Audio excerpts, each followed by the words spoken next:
Sure.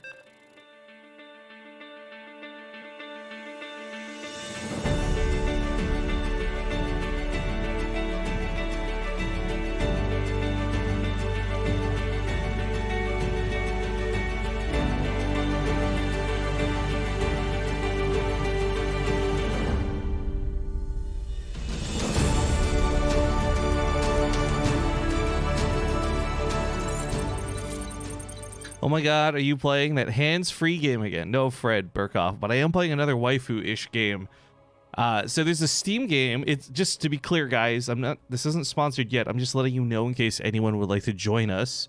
It's free to play. It does not require VR gear. You can absolutely play this from your PC. But it's a game called Sansar. I'll be streaming that with VR stuff myself, so I'll look like a fool, but yeah, I'll be doing that with Kara a little bit after the StarCraft tournament concludes today. So whether it's good, whether it's bad, they're paying us to play it, guys, and we use that money to make more StarCraft tournaments. It's how I can afford to do little pop-up cups like this. But this guy's up to no good. I'm sure in the top left, it's going to be the Red Protoss Geralt from Team Exceed. Very good player. To the bottom right, we have we'll call him Team Base Trade. It's really just the Blue Zerg, Yui. I like this kid. He's she, I guess I don't actually know, very active, big fan. I'm saying I'm a big fan of them, but they might also be a big fan of me. Either way, I'm glad to always see them about, whether it's in Discord or whether it's on the channel. So they say good luck, have fun. But it's not a Forge. I saw the two probes leave, and I thought for sure we'd see some shenanigans, but choosing not to. Respect to you, Geralt, sir. I also want to talk a little bit about the format for today. Some people are going to be unaware. We've changed recently how we do a lot of our matches here. So it is a pre-picked map every round, and it's loser's pick. But one of the big feedbacks we got from players was loser's pick kind of just sucks. I'm a big fan of it because I think it creates better comebacks for games and potential, etc. Oh no, I can't. I don't have all chat. Whoops. It is best of 3, just so everyone's aware. Anyways, it is loser's pick. But the trick is each player comes to this tournament with a veto in their pocket. So let's say Yui loses this game, right? Yui wants to go play on Stasis next. Well, Geralt has the option of saying, no, fuck you, veto, and then Stasis is out of the pool, and Yui would have to pick a different map. But they can only do that once per best of series. So it's still a little new, a little different, but it's been working okay. People have been giving us some pretty positive feedback on it. It's kind of hard. You know, the tournament format for StarCraft 2 doesn't leave a lot of opportunity for innovation and ingenuity, but trying our hardest to make it interesting, but also just enjoyable for the people competing. Anyways, while this game heats up, I'm just going to say quickly, I hope you guys all had some good holidays. I know we're cresting into the New Year's. Well, I haven't posted them publicly yet, but we do have our Ting Open round of 16 dates finalized now, so we know every match from the round of 16 as well as the round of 8 in the grand finals. You guys should see that later today, hopefully. I just have to confirm a couple last things before we post them, but going into the New Year's, we got a lot of good StarCraft 2 content. It's just at the moment, the end of December, it's kind of everybody's still on holidays, and it was actually like pulling teeth trying to get players together for this, so it's very excited. We got some pretty good signups at the end of the day. Auto Douche, what are you, my sister? Thank you for the brand new sub. Welcome to the club. Also, a little bit of a shout out too to our folks in Discord. I'm not sure whether this really translates well or not, but we've been watching our Discord numbers grow lately, and even though like 90% of you guys never type in Discord or chat, it's totally fine, because we're at 1,800 people on our Discord server now. That's crazy. It's not even that like we need 1,800 active members, but it's 1,800 people who took the time to click the link to go to Discord and to, like, get involved with the BaseTradeTV community. That's pretty cool in my opinion. So big thank you to all those who are on Discord, whether you are active or just there for the replay packs. Great either way. Overlord on the other side of the map just went down. Squish, squish. Overlord, it's got a supply block Yui here too, unfortunately. A little bit of lost mining through the drones getting picked off. Not the end of the world for our poor Zerg, but then again, I think it kind of was from the get-go. I just want to quickly remind everybody, Yui is vastly outranked here. Every match we could cast in the first round was going to be a little bit lopsided. So we picked the one with our friends in it. Unfortunately, the queen does not win that fight, and the drones die as a consequence. Yo, I had a real today I learned moment with the new war chest. I did not realize that larvae, I know this sounds so dumb and counterintuitive. I didn't realize larvae were classified as buildings until after the new war chest skins came out. Because one of the things you unlock for the war chest is specifically and individually a larva skin. Which I guess makes sense because it's attached to the hatchery, but I don't know. I always thought larvae were a unit for some reason. Oh, that's a good stasis trap. Anyways, I always thought larvae, I thought these little grubby grubs, I always thought these were like units because they became units, right? But I guess they're classified as buildings because they're part of the building skin pack. If you guys don't know what I'm talking about, the new war chest, of course, is out and about. I'll play a silly commercial for that later, but all the new building skins, I gotta say, look pretty fantastic. I still haven't seen any of the Protoss ones in action yet, but I've been playing with the Terran ones myself. I know not all of you are a fan of them. I like the neon glow personally. And the Zerg Simulant one, of course, just looks cool. Although apparently there's a problem with the Protoss Nexus currently where it doesn't show whether probes are being produced or not on low settings.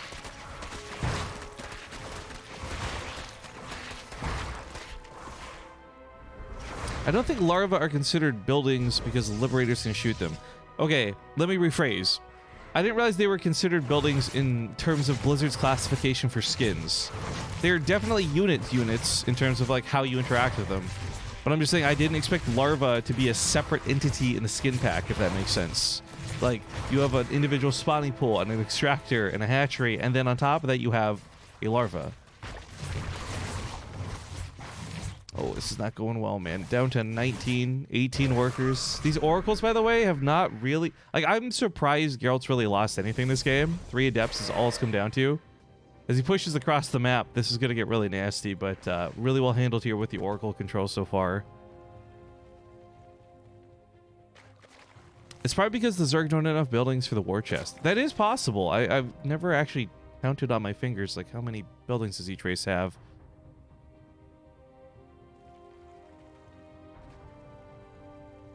Yeah.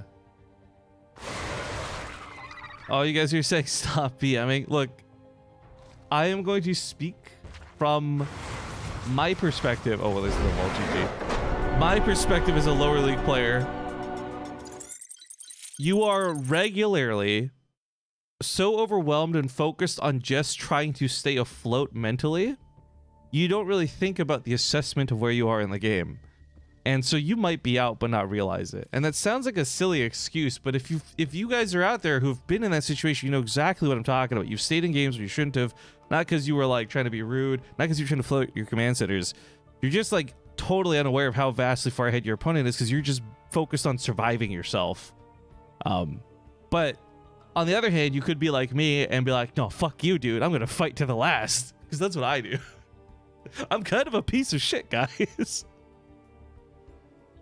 Sabersar says I suck and I never know how far behind I am. Yeah, see, that's the thing, right? It's so easy to watch that game and be like, oh, look at the worker count. It's all over. But realistically, if you're in Yui's shoes, you're just like, I gotta survive. I'm so dead. But how do I stay in this? I'm so dead. Regardless, guys, I don't think Yui's gonna be doing anything unintentionally, BM.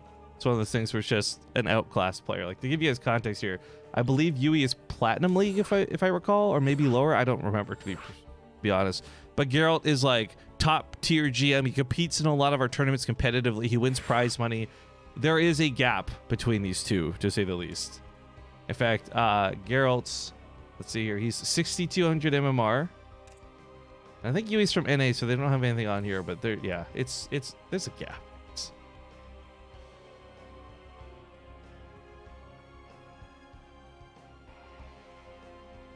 Still waiting for that BlizzCon match when the Terran floats his buildings to all four corners. Jesus.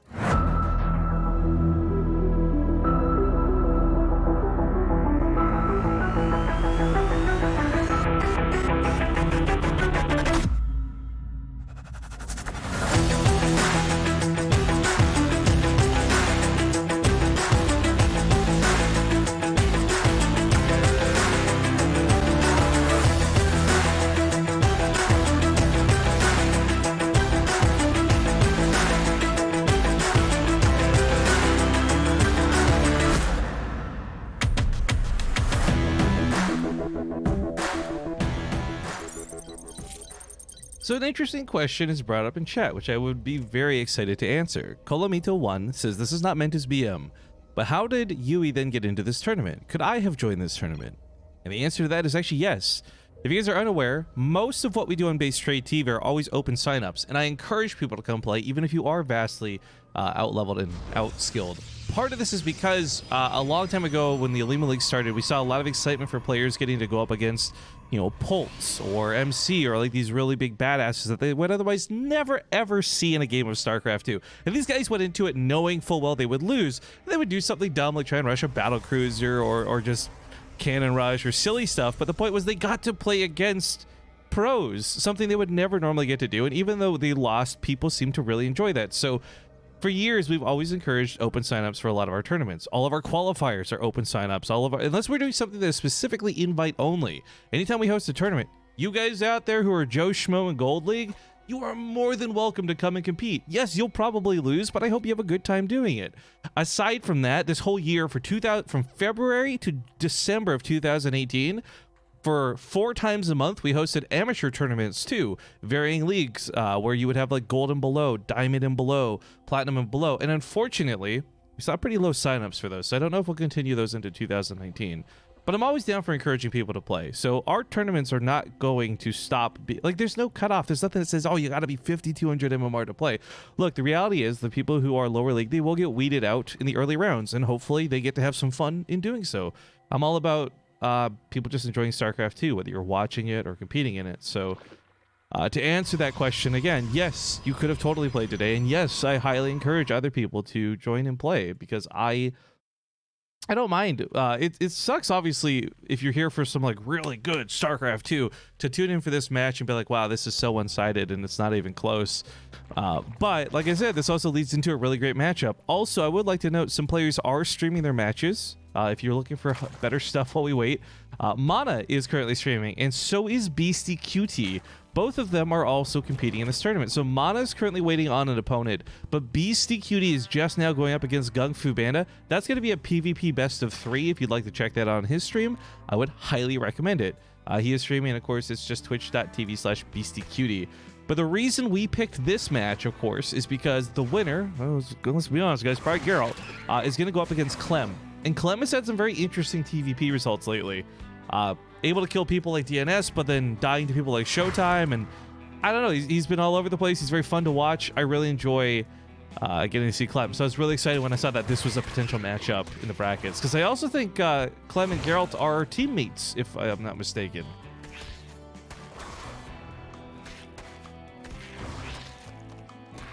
Oh, hello, town in fucking Scotland or whatever. Lanolin Fair Gon Gilligok.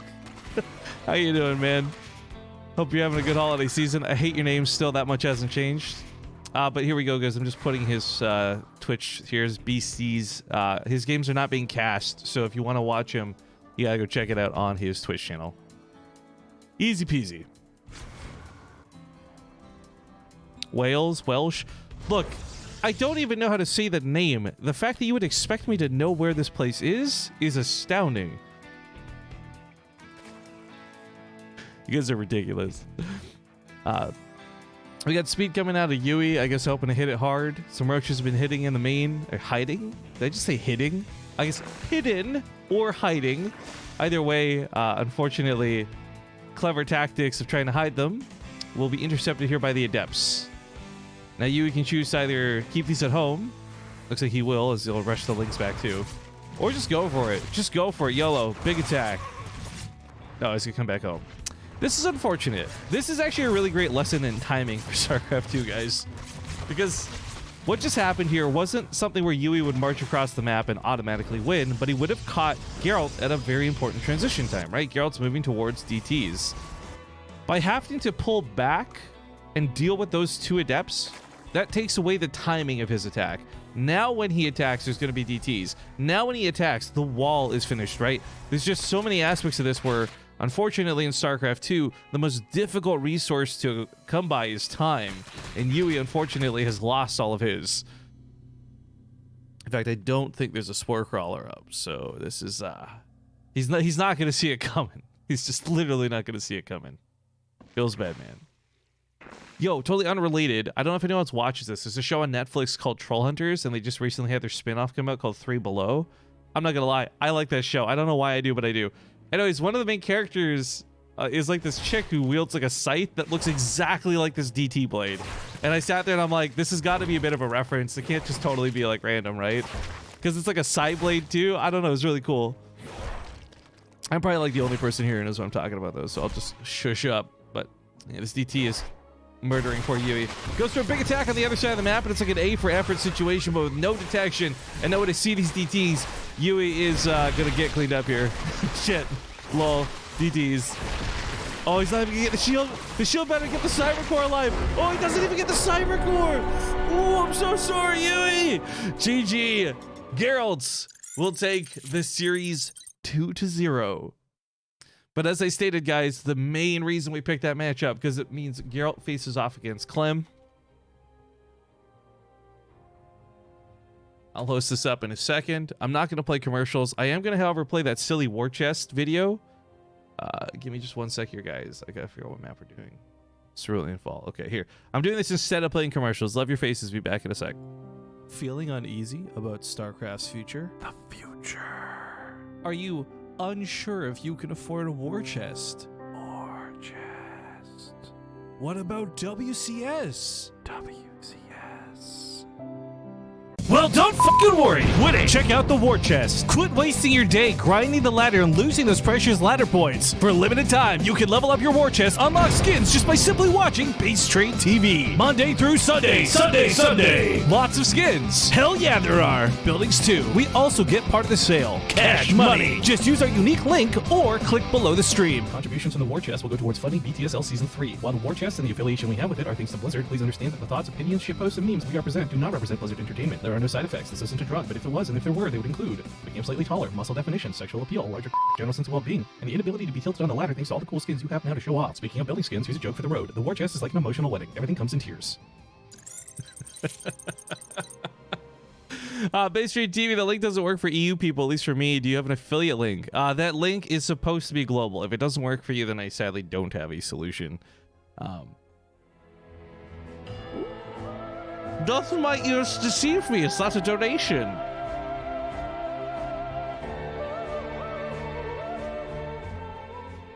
Yo, thank you very much, Diesel. I'll read that in a second. I just want to get in the game first. So let's hop into Cerulean Fall. See you guys in a sec.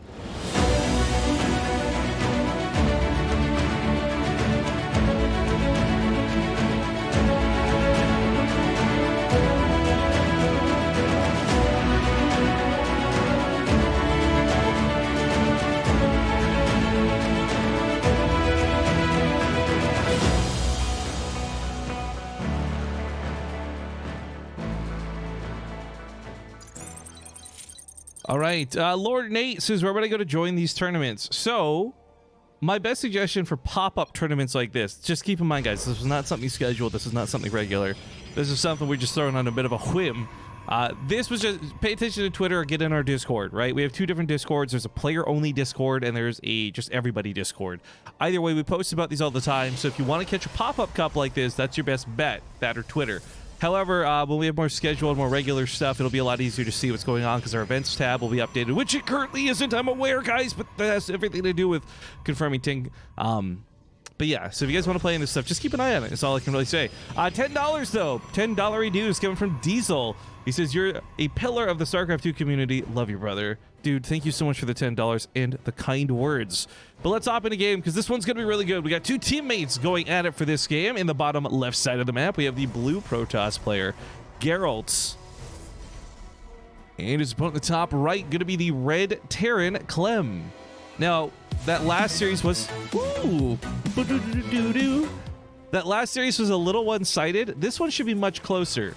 Geralt and Clem are both top-tier players who I regularly see, making it to the round of 4 and so on in these tournaments we host. So this one should be pretty good, I think. I'm excited to see how it shapes up.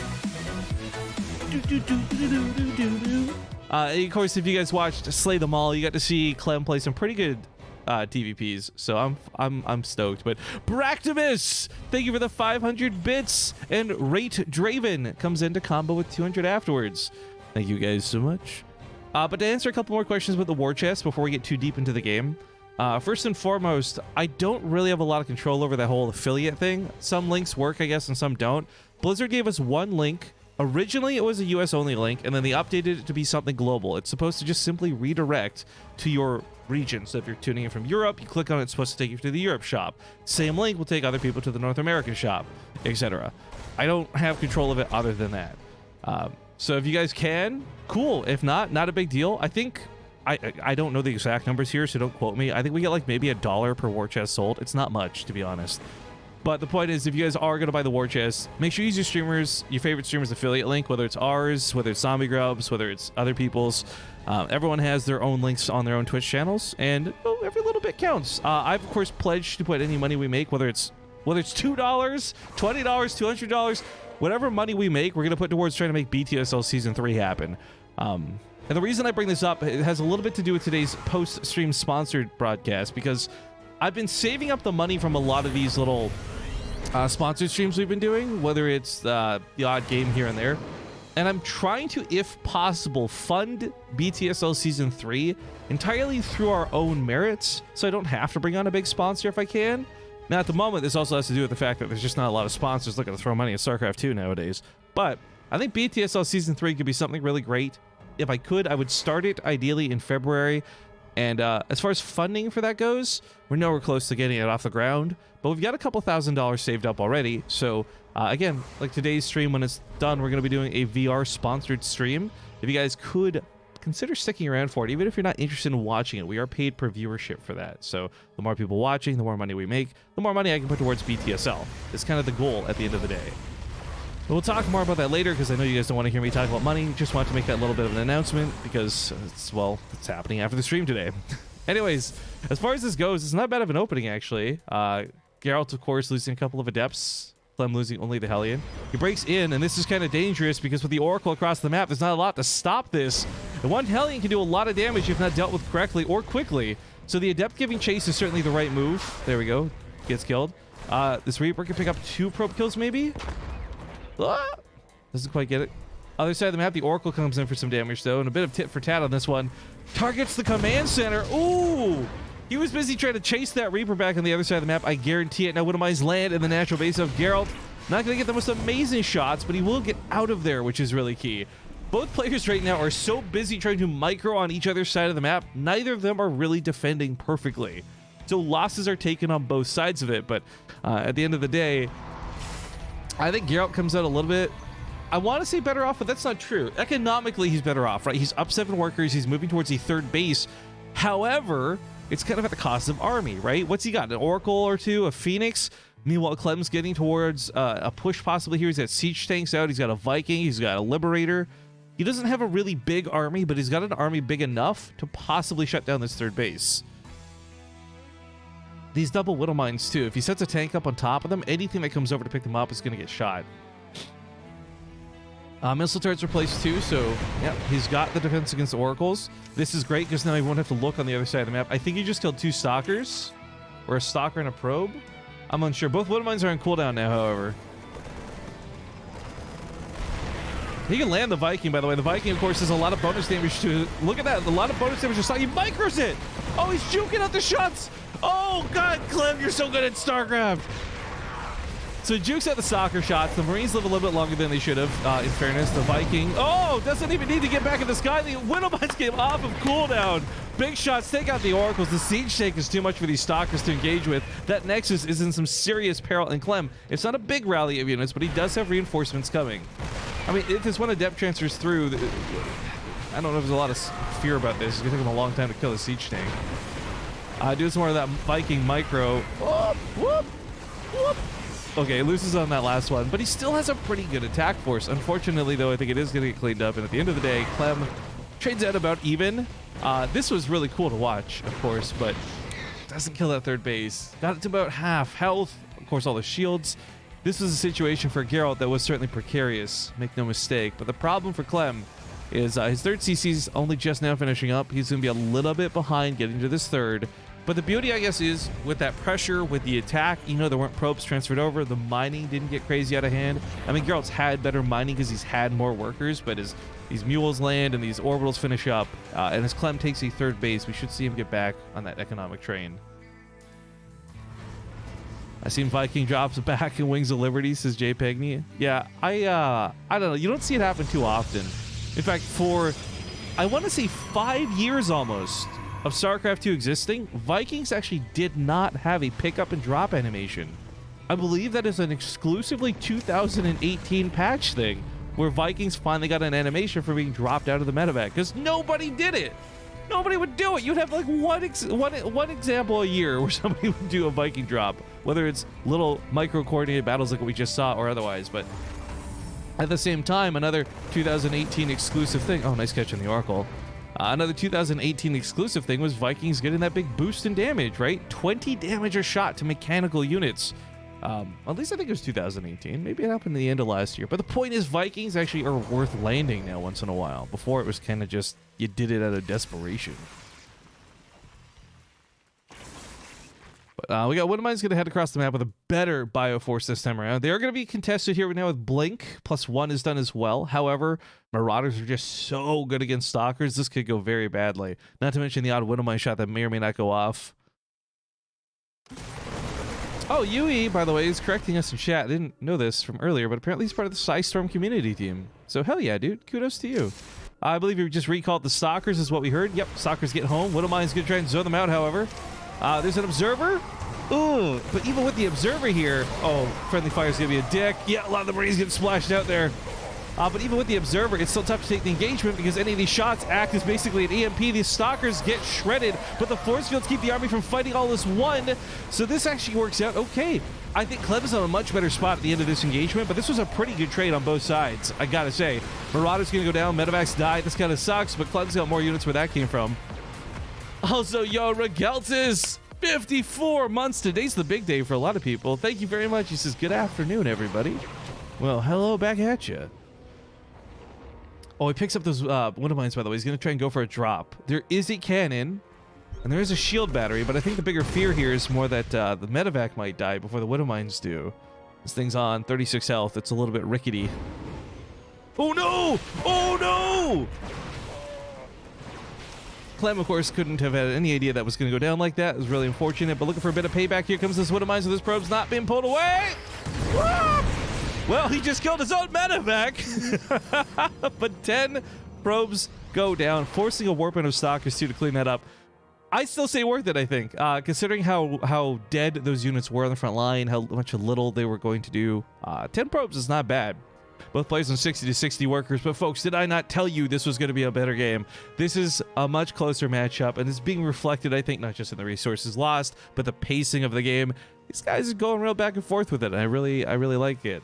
This is my favorite kind of StarCraft 2, and just because I don't want anyone to mistake, I'm not taking shots at Yui, but I've always said it. Like, I think a well-matched game of StarCraft 2 is going to be really entertaining, opposed to, like, oh, it's my favorite player versus blank. This is going to be not a fight that Geralt can really commit to. Maybe he can pick off a medevac blinking across the map and get a little lucky like he did before, but this fourth base is certainly going to be in peril. It's got a Colossus, but not enough force fields to really keep all the Marauders back. I feel like stimming into this and just picking off that big boy shouldn't be too much of a task for Clem. But also Clem's a little stimmed right now. Not fully healed before going back into the fight. 2 Colossus is a lot of splash damage. He does have to be careful with this. Whatchamacallits go for the burrow. Goes for the unburrow. Ooh, I like that. Trying to not waste shots here on those Zealots. This is actually really important that Clem's doing this. Small bit of micro goes a long way. Not just because the lack of friendly fire will prevent him from getting destroyed, but also because he'll need those shots for literally anything else. The little SC logo in the middle left, minimize war chest, is kind of annoying. Oh, you can hide that. So if there's a button down here somewhere in the middle, just uncheck the show button. You can totally hide it entirely. I know, guys, this is Blizzard's first extension. They'll definitely do better in the future. They've been taking feedback on this stuff, but there's only so much they could do on their first try of it. So I think it's really cool that they're doing it. I love that you guys can earn stuff for in-game while you're just watching a stream, whether it's ours or somebody else's. I think there's a lot of positives, but you guys are right. There's a lot of also things wrong with it. Twitch extensions are still new for a lot of people, though. I actually have a lot of problems with extensions, generally speaking, but I think as far as Blizzard goes, like, this isn't that invasive, even if you gotta, like, take that extra second to minimize it. Personal opinion, but hey, you know, whatever. I don't gain anything from you guys having this. I just turned it on so you guys could earn some XP. If we ever get to that point where a lot of people are upset with it, I could always just turn it off too, but I mean, it is what it is. Just take those, like, extra 2 steps. The stalkers, of course, are caught in sensor towers, so he knows where these units are. Unfortunately, he doesn't know what these units are, and I guess I can highlight this for the non-Terrans who've never seen what a sensor tower looks like, but it's just, these pop up as a little exclamation mark on your minimap. You don't actually get to see what the unit is. Oh my god, this Liberator is like the worst. I don't know if you guys just caught that. Out of 5 shots, he killed like 2 probes because it kept hitting them as they went to the assimilators. That's hilarious. Stalkers get caught on the left side of the map, but blinks away. We got Zealots hitting that right, but oh, Widowmines are waiting for some okay shots. Unfortunately, he doesn't have more where that came from, so these SCVs are going to have to get pulled away or they're going to have a really bad day. Still fighting the left side. Here comes those Liberators. Stalkers blink out of the way. Storms blanket the army. Clem has got to fall back out of this. Some hallucinated stalkers? Yo, I have never seen anyone really do this, but brilliant. They soak up some shots, allowing the real stalkers to back away. Oh, bravo. They made hallucination like a little bit cheaper, I think, on energy too. So cool seeing. I don't know whether it was a misclick, if he meant to do Guardian Shields, or if that was very much on purpose. I thought it was a cool move nonetheless. Stargates are going to get killed, so no Tempest in play to deal with those Liberators. 16 SCVs died while this attack happened, by the way, so Clem losing out a lot to those Zealots on the other side of the map. But yo, Geralt has earned my respect. If those hallucinations were on purpose and not a misclick, Geralt has earned my respect. That was so cool to see. I was going to try and get the Nexus. I don't think he's got the firepower for this one. It's getting a little bit ambitious, I guess we'll say. It does have more units rallied in. If you can pick off that Observer, these Widowmines might find a little bit more effect, but there's so many things to worry about here. You've got Colossus, you've got Liberators, you've got... Not Liberators, excuse me. You've got Colossus, you've got Disruptors, and you've got Storm. There's 3 different kinds of very deadly area of effect damage. Clem cannot really fight in a cluster.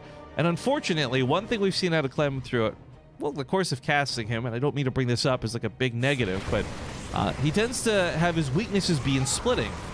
Now, granted, that's usually seen versus Banelings more than anything else, but it's a weakness is a weakness at the end of the day. And I am concerned that all of this AoE damage could possibly lead to the defeat of Clem. Now, that being said, 3 Liberators at a time, maybe none of that's an issue, right? That's where these bad boys will have him covered. The idea is that, yes, eventually Tempest or Void Rays will be out to help deal with said Liberators, but at the time being, it's going to be difficult to get in range to do Storms, to shoot those balls of death out of a Disruptor if you can't get in range past the Liberator. More Zealots still down here. I think these are left over from that first attack. I like the idea of a couple Widowmines. Oh yeah, this is what I was saying. Look at the minimap. See, it's just like exclamation marks. You can't really tell what it is exactly. Zealots come in, big cluster. Widowmines get some pretty good shots, actually. One more would have covered it, but the Liberator will keep these from doing much more. Sensor Tower will probably die, which sucks. But here comes the Liberators on the other side of the map. Some Storms preemptively going. The Stalkers trying to pick off the Liberators. Unfortunately, in doing so, get a little too close to the Marauders, but now diving in too close to the Colossus. Both players crossing the line of scrimmage. Now, I like this attack here on the backside. Using the Liberators and the Widowmines to zone out the army. Oh, Widowmines don't even need amazing shots. Just a couple of shots take out some of the Templar as well. The bio deals with some of the Stalkers on the high ground, but ultimately Clem will get cleaned up and pushed away once again. And oh my god, guys, this game is so back and forth. I love this, but every time I keep assessing the general state of the game, it does feel like Geralt's always up a base. He's always up workers. His income's always just a little bit better. Well, I guess not over the last few minutes, but this time his army's looking just superior. Now, he doesn't have upgrades the same way Clem does, right? He's missing his armor upgrades. +2's only just finishing, but so much value comes out of the weapon damage for this. We got Ghosts in play for Clem, which is interesting. I don't know about this. EMPs are never going to be bad, but how effective will they be to actually killing this army? If you can take out the Storms, obviously, that's the highest priority. If you could actually pick off all the shields and the Storms, way, way, way better.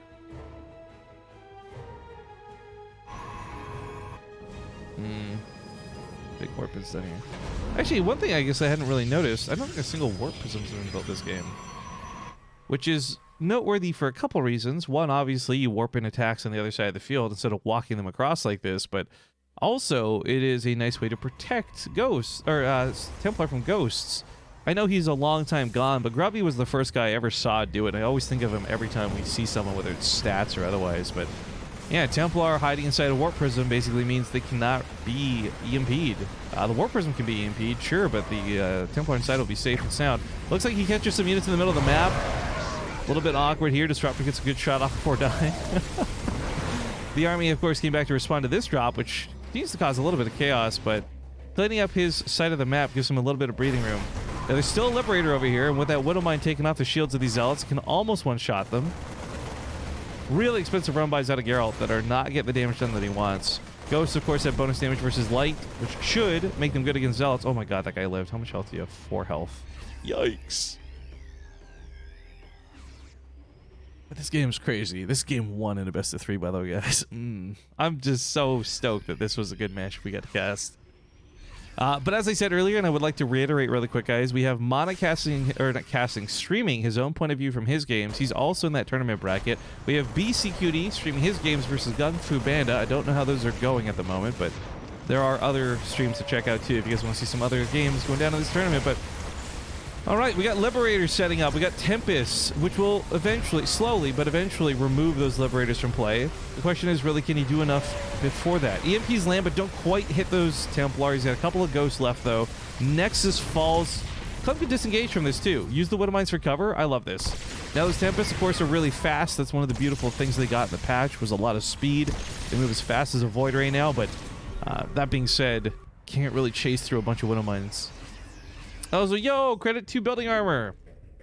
A rarely visited upgrade in StarCraft 2, but this has been combined with the steel frame, so I can't wait till these planetary fortresses can host like 7 or 8 SCVs in them. In fact, how much is it extra? I know it's 2 for a bunker. How much does it give for a planetary? 2 as well. Okay, I just had to read that to be sure. Tempests have to be nerfed. I actually kind of like where Tempests are at right now. The speed does feel like a little powerful because it's hard to catch them out of position with things like Vikings, but I think a well-controlled army will be difficult to catch, whether it's slow or fast. Either way, I do like the transition to Vikings. He's got +3 weapons coming up for them too. He's obviously been investing in these things to his Liberators up to this point in the game. Make no mistake, these Vikings are going to get stormed, the Stalkers are going to pick them out of the sky, but the idea is like how much damage can he do with them before all of that happens, and if he can take out these Tempests, or if he can dive in and kill the Colossus, it's all going to be worthwhile. Nice little snipe, by the way, out of the Ghost, picks off the Templar. We're not at one-shot range for the Tempest yet, but a lot of these are at half health from earlier, so he is going to be able to one-shot a lot of them down. EMPs come out looking like a little grenade. Stalkers on the right side get caught by one of these Widow Mines. Zealots here too. This base, it's taking Geralt so long to actually kill it. By the time he gets up here with these Stalkers and Zealots to kill Clem's 4th, he's essentially mined it out. It's actually not a problem for him to abandon this base now if he absolutely needs to. In fact, I would argue it's not even worth really investing too much more defense in. Let's single Liberator's about all he needs. This base, though, is going to get killed. Probably not even canceled. Well, unless the SCV is the one to die. There we go. There's the cancel. Gives you that alert that the attack's happening. Dives in for the Disruptors. Now, this is a deadly move in most other situations, but he catches 3 of them before they have a chance to detonate their shots. Vikings go down, however. Chaos on the back lines. Many Vikings are still in the sky. 15 in total. +3 weapons is 70% done, too. This is tough to call, guys. Clem's up 40 army supplies, so you would think that just means better, but that's where that area of effect and that splash damage really comes into play. Like, you might be up 40 Marines, but if they're going to die to 2 Templar, right? What does that matter? Look at these storms and army just disappearing. He does take out a lot of units on the ground before dying, but Clem loses so many units. Oh my god. We've had 51 Widow Mines die this game, by the way. I didn't even realize 51 Widow Mines had been made this game. 68 Stalkers. What an expensive game of StarCraft 2. Jesus. Storm's a pretty good unit. Yeah, well, Clem was up 40 army supply prior. Now he's down 40. It's bad, man. Well, not down 40, but compared to where he was at before. The idea here, though, is like, man, if these Vikings split themselves up, I think he could just move into this, to be honest. Like, the Storms are the biggest threat to these Vikings because they're going to clump up. It just happens. But if he takes out, again, like the Colossus, he takes out this Tempest, suddenly his Liberators have so much more power. But whether it's an EMP, a Widowmine shot, some sort of thing to remove the shields can be very beneficial. Marauders and Marines trying to stay away from the disruptors. God, these things are terrifying. We did have Clem continue to expand. They're expanding towards each other, which is hilarious. Widowmine catches a shot there. Hey, the one time I observing something lucky. Actually, I'm a little surprised with the investment of Widowmines this game. And don't get me wrong, Widowmines are great. You should totally invest in Widowmines. What I'm surprised about is the fact that he hasn't gone for Drilling Claws at any. Drilling Claws, if not for the actual just faster burrow, for the can't be seen after shooting its load, right? Stay there for the extra shot type thing. But it cleans up 9 more probes. It's not too bad. At this point in the game, it is kind of a money situation. Nobody really has a big bank going for him, but here we go, the Vikings. Like I said, not quite in one-shot range, but double taps 2 of those Tempests down. Oh my god, it's still neck and neck for income. By the way, this is how I wish every TVP went. So many times you watch these proxy games, they lead to quick games or bad games, but like, this has been an excellent TVP. This is an example, but I wish we could see more in StarCraft 2. But of course, it's difficult watching this from the Terran perspective as a big fan. It's difficult watching this as a Protoss player, knowing how good Geralt is. This is rough, but oh, Disruptors get some pretty good shots. A lot of Marauders, and even a Ghost gets caught in that one.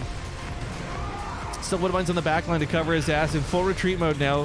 He did see the Widowmines. Oh, gets a triple kill with the Disruptor shot.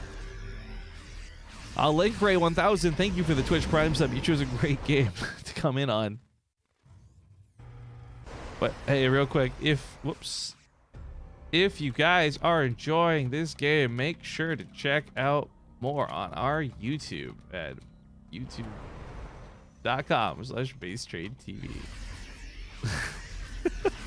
See, I've started doing this recently because I realized people are taking our replays and casting them and getting more views than we do, and that's totally fine. I got nothing wrong with that. But if I could get a little bit of traffic back to our channel, just a little bit, 1 or 2 people, that'd be great.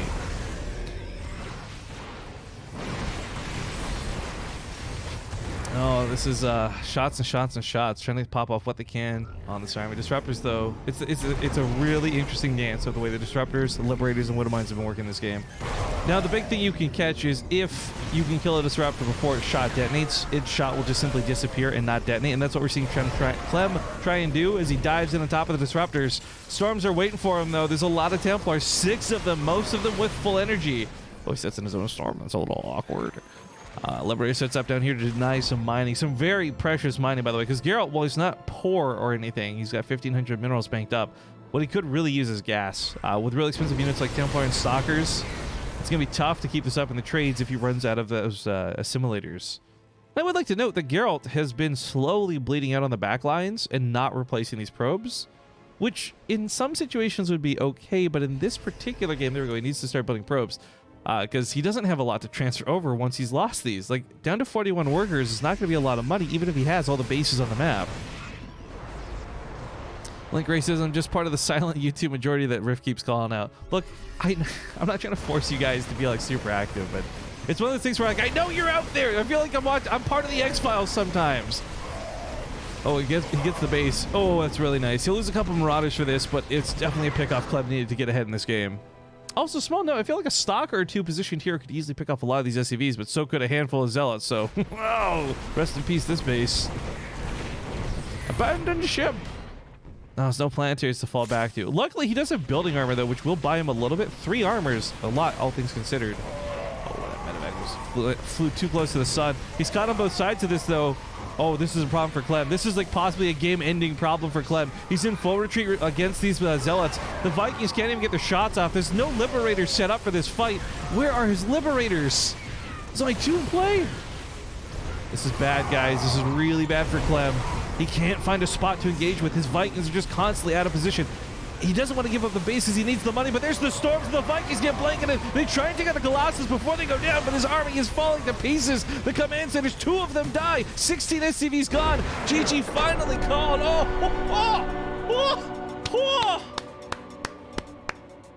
Excuse me, I just had a bit of a Krieggasm there. The end of that game was great. That was game 1 in a best of 3. Whew. Now it is going to be Clem's map pick. So we'll find out what map he chooses. We'll get into this next game. But guys, I'm going to play my first commercial break of the stream. We've been streaming for 50 minutes with no ads.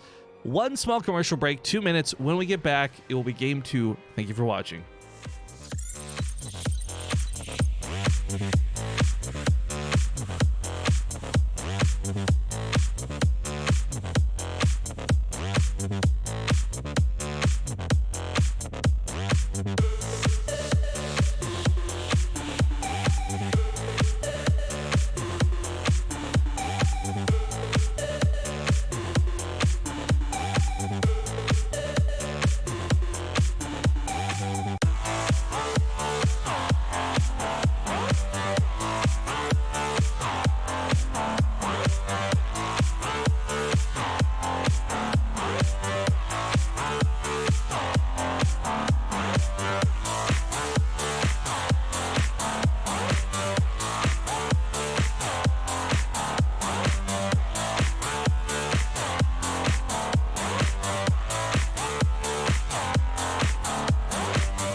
Welcome back, everybody. We're hopping into game number 2 in this best of 3. No sponsors for this cup. It's just a fun pop-up Whatchamacallit Cup.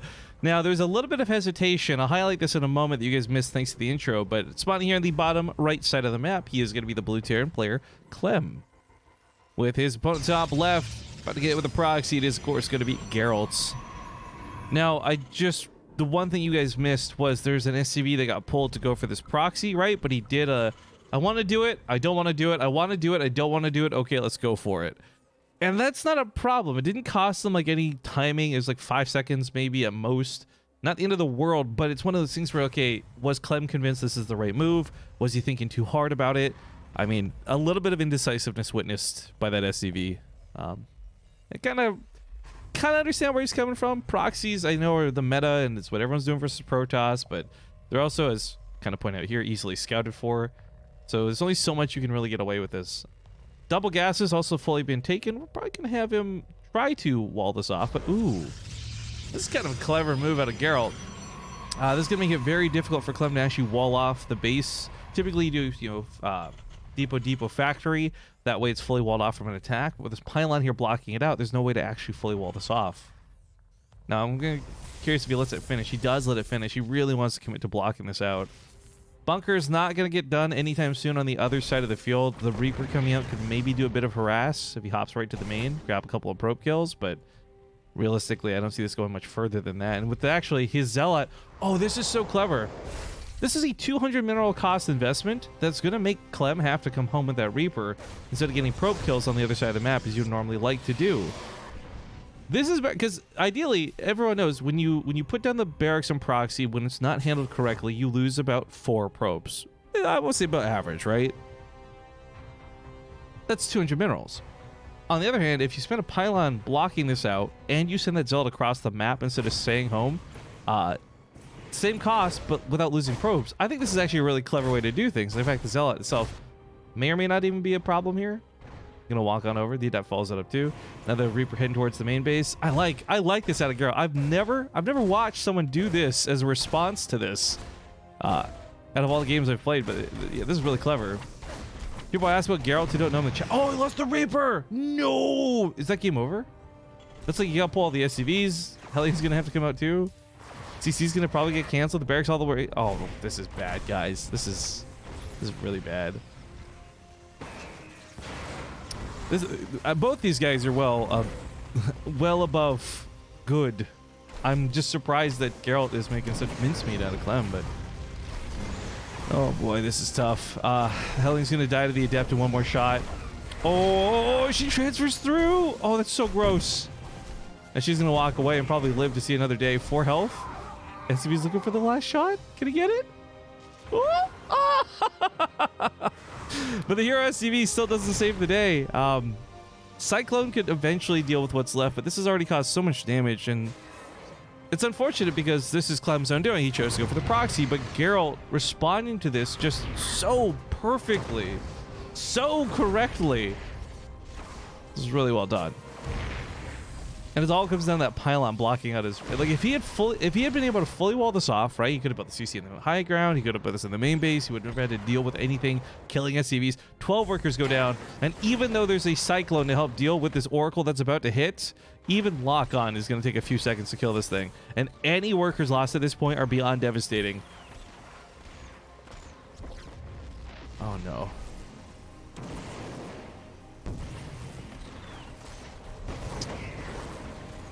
Ooh, big oof, guys.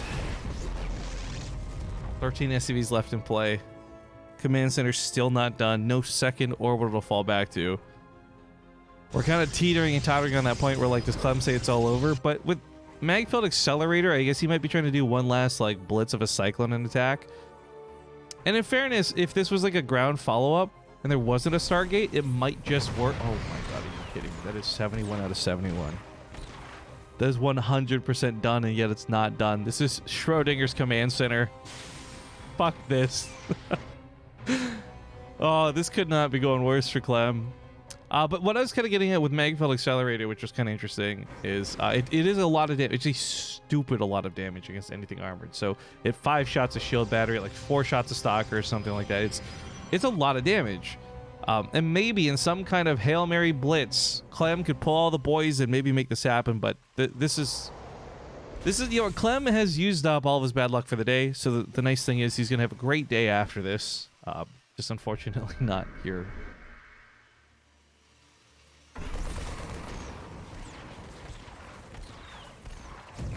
That deals with the Oracle. Actually, that's a lot of peace of mind.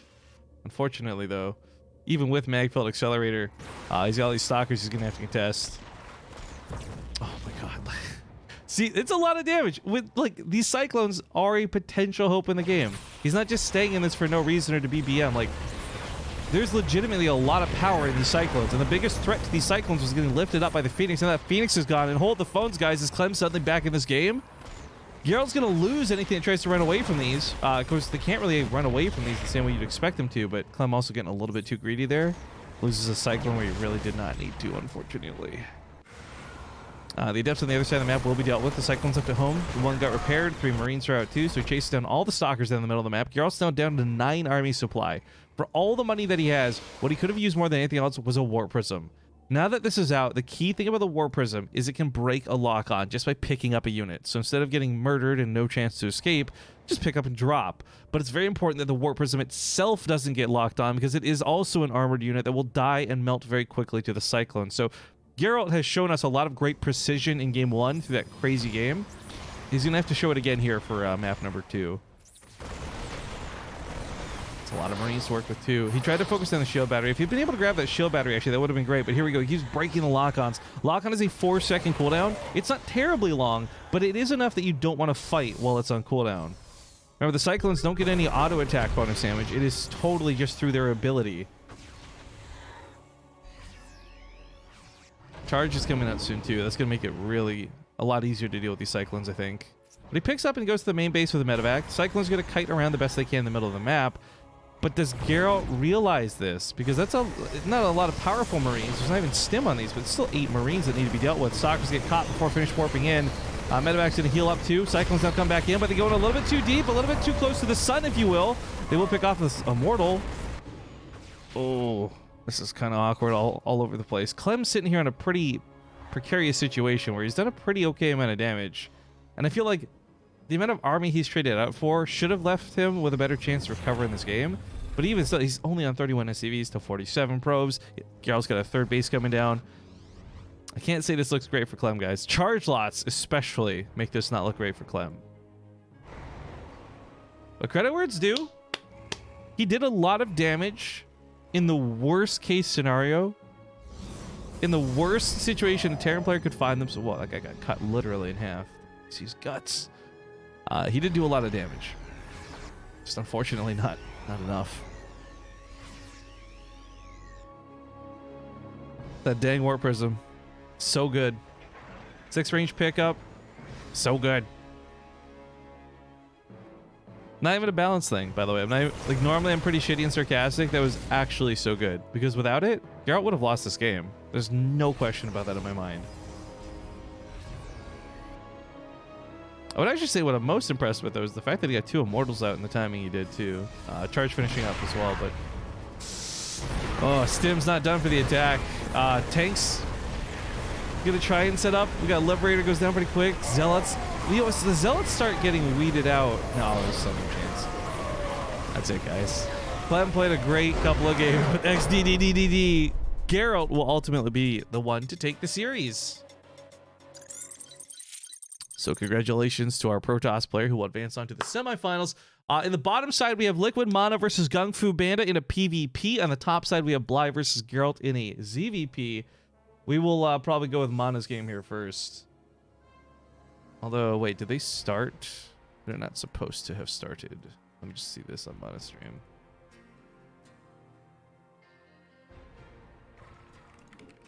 No, Mana's playing us a Zerg right now. I guess he's just like on ladder practice. Okay, perfect. So we didn't miss anything. All right, so we'll figure out how long Mana's going to be. We'll do Mana versus Gung Fu first because they were ready first. But if Mana's going to be in a ladder game for a little bit of time, I'll go with Bly versus Geralt instead. But David, what's up, man? Happy holidays. I hope you and yours had a great Christmas. 14 months of dirty esports money. Thank you very much for resubbing. I was going to say Mana, but I think a ladder game.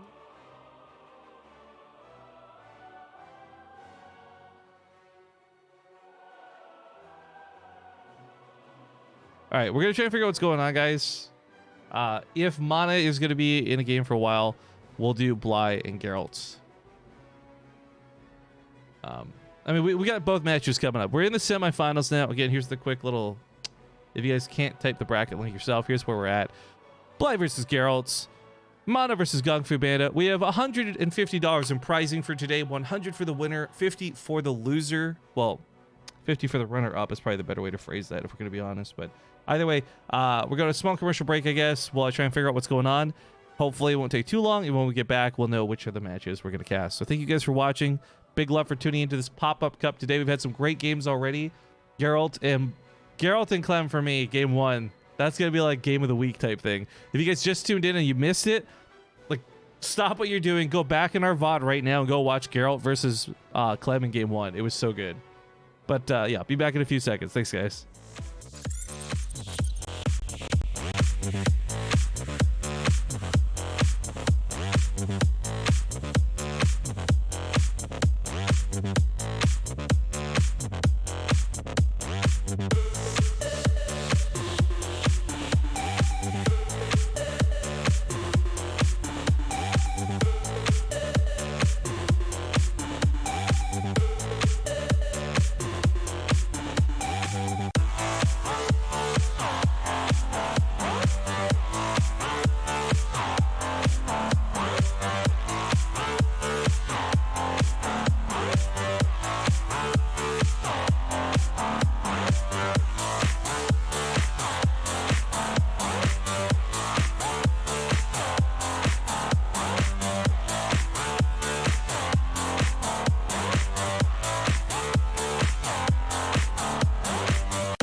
Okay, folks, that took a little bit longer to get sorted than I would have liked, but we have a solution. So first off, thank you for sticking through the break. We're just going to get started with Bly versus Geralt. So Mana is currently streaming.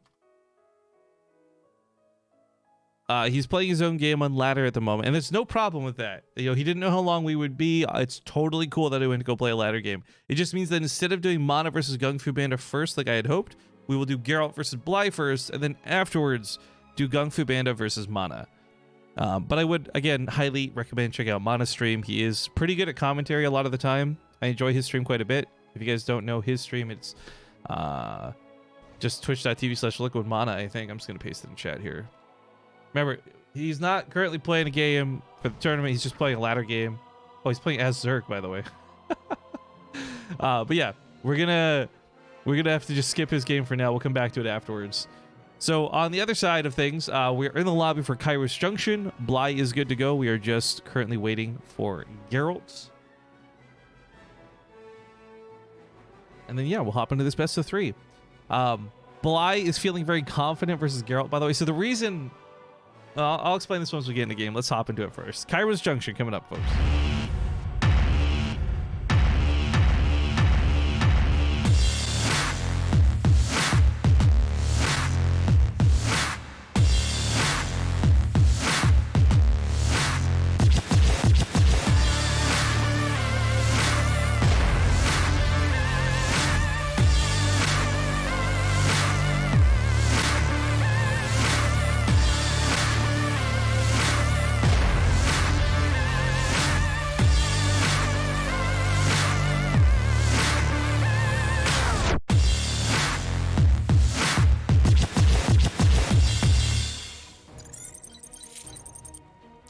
All right, guys, we are back. It's a brand new best of 3. You're tuning in for the semifinals of the Whatchamacallit Cup. Spawning down here in the bottom right side, we have the blue Zerg player. It's Bly. And his opponent at the top left, going to be the red Protoss Geralt. Now, hey, real quick, if you guys are interested in getting replays from this particular tournament, make sure to get up on Discord. Or consider checking out the Patreon. Actually, our Patreon, I believe, is, I think, really close to our goal finally. Total transparency here, guys. We had a goal of $200 a month on our Patreon to keep our YouTube running. So if you are watching this on YouTube, like seriously, $1 a month goes a long way. With the amount of people who watch our VODs, if people put in 50 cents, $1 a month, it could cover our YouTube, no problem. But yeah, at the moment, our Patreon is at 35 Patreons, and we're at $196 a month, which is pretty rad.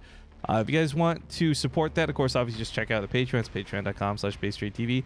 But a big part of why I advertise this is because you can get replays through Patreon for $1 cheaper than subscribing on Twitch. So if you want all the same cool replay benefits, but you don't want to spend the $5 to $8 on subscribing on Twitch, because let's be honest, I don't know why it's getting expensive, but it is. Patreon's a good alternate solution for that. But yeah, if you are subbed to the channel, like Plusel says, when did I get a sub? Be sure to check out Discord later, because I'll be posting the replays from this tournament for you guys to enjoy, study, cast, do whatever you want with, frankly. Just don't share them with other people for free, okay, guys? That's all I ask. But anyways, as far as this game goes, going into it, Bly was feeling very confident. I had said in the chat, like, hey, if it's okay with you guys, I'd rather wait for Mana, because I don't want to do a PvP into a PvP finals if Bly were to lose. But Bly says, bro, check my stats versus Geralt. It's going to be a ZVP finals with confidence. He's even doing some little cheat. Is Burrow coming out, which is really interesting to me. This isn't paired with Roaches yet, but of course the Roach Warren finishing up. Whack-a-mole with the Roaches can be very annoying to deal with. Roaches, there's been a lot of discussion because I think people totally missed the point of the patch notes for this too, by the way. Roaches still definitely heal while burrowed. They just don't get the excessive amount of healing from tunneling claws that they once did once upon a time. So the beauty of this early burrow is not only is it going to just be annoying to deal with because there's no detection, they will heal while burrowed fairly quickly too. So kind of like having a super ghetto medevac with your army. By the way, the Roaches are heading out. Bly showing no indication of taking a third. Well, it's natural, because he has taken a third. Oh, hey, Listerine Jean. Funky seeing you here. Good to see you last night. Hope you're doing dandy. The KOE's a little bit low, but I don't think it's low enough that he can break this through the wall. He's better off just killing the Zealot instead. We can help a little bit with that damage. Of course, Bly is going to need a little bit of defense at home. These two adepts are nothing he can ignore. So Roach is trying to intercept it. But try to pick off that pylon. If he actually picks off this pylon, it's huge. But he should also probably move in so he doesn't get blocked out. Oh, he tries to chase down that Stalker.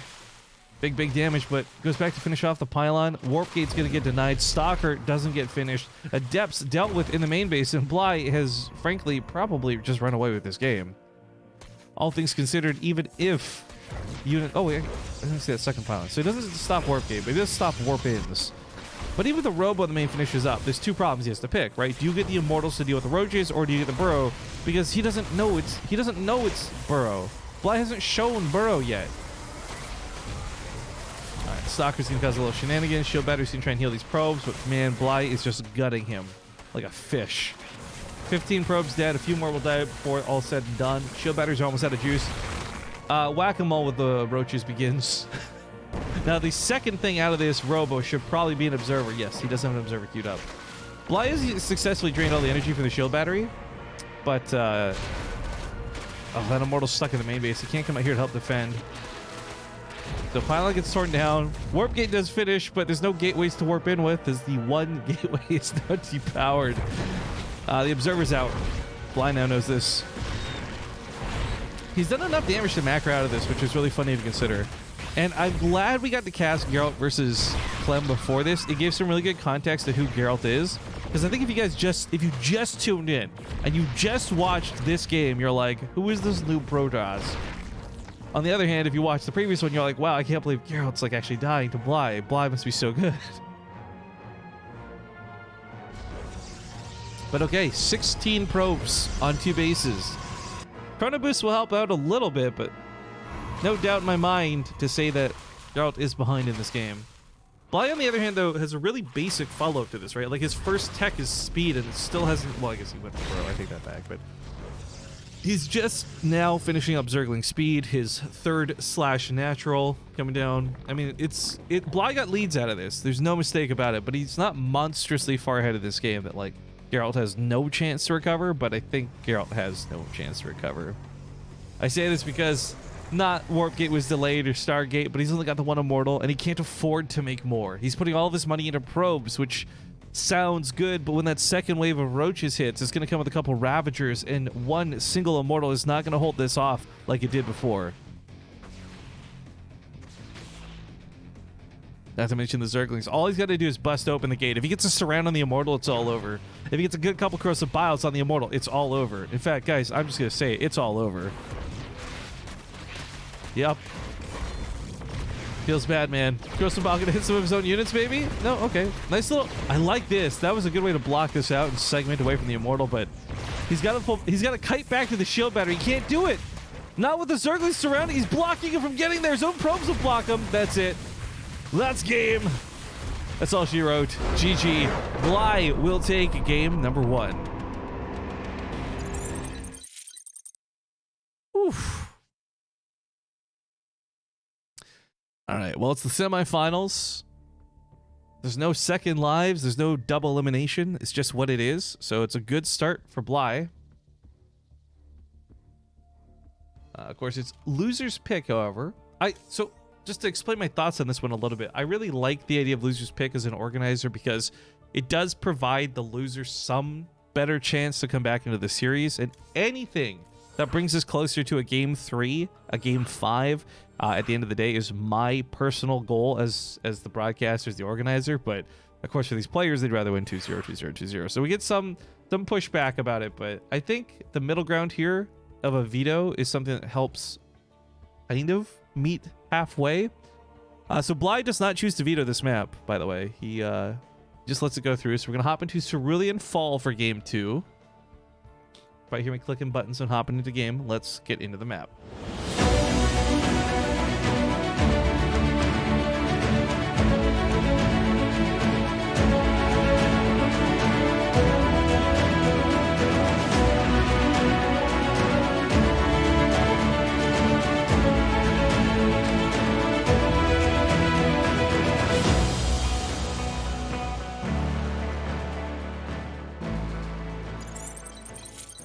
I gotta take a stand on this one. Real quick intros though before I do. Spawning here at the top, right side of the map, it's gonna be the blue Protoss Geralt from Exceed, and in the bottom left we have Blazer's Red Zerg Bly.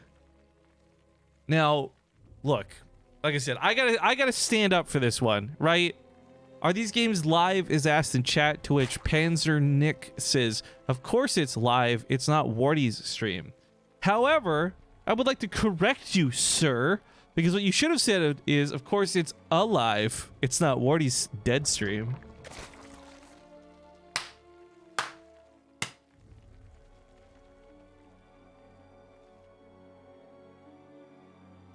Actually, Wardy was grinding hard. I think he was casting something this morning, wasn't he? I woke up and I saw him tweeting. I didn't actually get to watch anything. I was I'm so tired, guys. This holiday season, I don't know what it is. I've not been sleeping correctly. And I've been getting just bad sleep when I do. I have a great story about what happened yesterday too, which I'll tell in a second here, but yeah, I've not been able to watch Wardy's stream a lot lately, but kudos to him for the work ethic. Reminds me of the early days. And I was trying to go for a proxy hatchery, which looks a little bit trolly, but to be fair, this is a signature Bly move. He does this a lot, so Geralt's being pretty committed to stopping him from letting this happen. It's not like Bly relies on this move to win a game, but it's something that is certainly advantageous if he can pull it off. I think it might be too late now, though. Even if he does put it down, the timing's not here for it to be really that efficient. But this one drone is forcing 3 probes not to mine, 4 probes not to mine. So kind of still worth it for Bly, all things considered. But Bly is looking to commit a little bit more. Once again, I think he's not got that many drones in play. Maybe he'll make that up with the 3rd base coming down faster. Yeah, okay, so it's not going to be a big crazy all-in like before. But while this ramps up, let me tell you guys about my last night, because I am not thrilled. So I went to draw myself a bath. For Christmas, my mom got me some bath bombs. And sadly, as much as it's a stereotype I want to dive into, I love bath bombs. They're so nice, they smell so good, and they're so fizzy and bubbly. Anyways, my mom got me bath bombs for Christmas. Yay, I actually enjoy this gift. So I draw myself a bath. I'm gonna have a nice relaxing bath before bed, do VR stream / StarCraft in the morning. You know, this is easy game plan for the day. Bath's about halfway full, and my bath fell slowly. Like, it takes fucking forever to draw a bath. It's not a big bath, it's just the water is slow, right? So I'm like, all right, you know what? Let's go check the mail. I live a couple stories up, so I gotta walk down to the bottom floor. I go check my mail. No problem. There's one entrance to my building, however, to the lobby. And as I come out of the mail room to go back to the main building, there's this old Asian dude like fumbling with his keys. And keep in mind, for my building, it's like a little fob that you press against the thing. It's not like an actual key you press into unlock. So all you would really have to do is smash the keys against the key fob, or the key recognizer, and it'd be good to go. But this dude, who doesn't, I think, speak a lick of English, is sitting there like 10 minutes trying to fiddle through his keys to figure out which thing to press against the button. And I'm just trying not to be rude, but I'm a little anxious because I know the bath is running. I'm like, come on, you got like, let me just open the door for you, right? Fiddle with your keys inside, and let me just open the lobby door.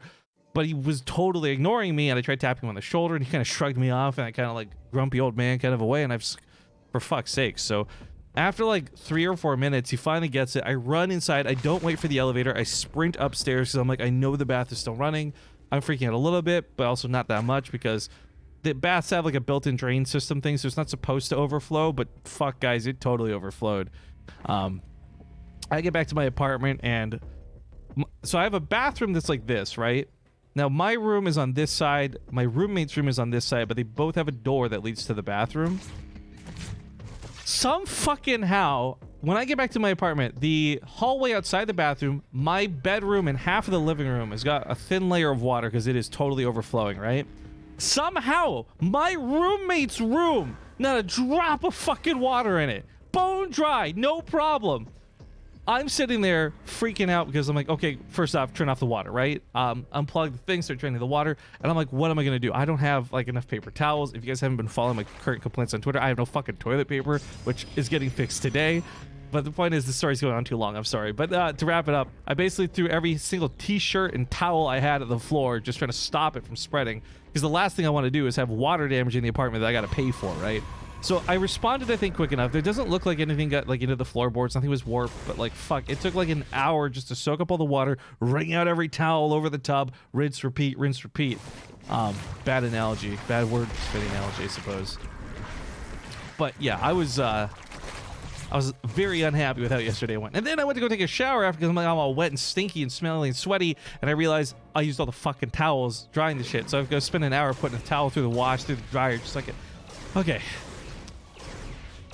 Now we have Phoenix trying to pick off this Overlord, which it will. It's too slow. Bly's going to lose these links before it gets to unload. Clever moves, clever tactics. Unfortunately, it's going to be dealt with. Oh, wait, it unloads 3 of the lings? All right, not bad. This could actually kill a couple of probes because there's not a lot to defend up here. Now, just to be fair, if you guys weren't watching the production tab and what I was trying to show on the screen while I was telling that amazingly riveting story of how my life sucks right now, this was not so committed from Bly that he's out of the game. Geralt, of course, was doing a bit of harass with the oracles, so for him, it's not too bad. He got like a queen, I think. This was still a pretty slow opening, all things considered, for what Bly had tried to do with the opening of this game.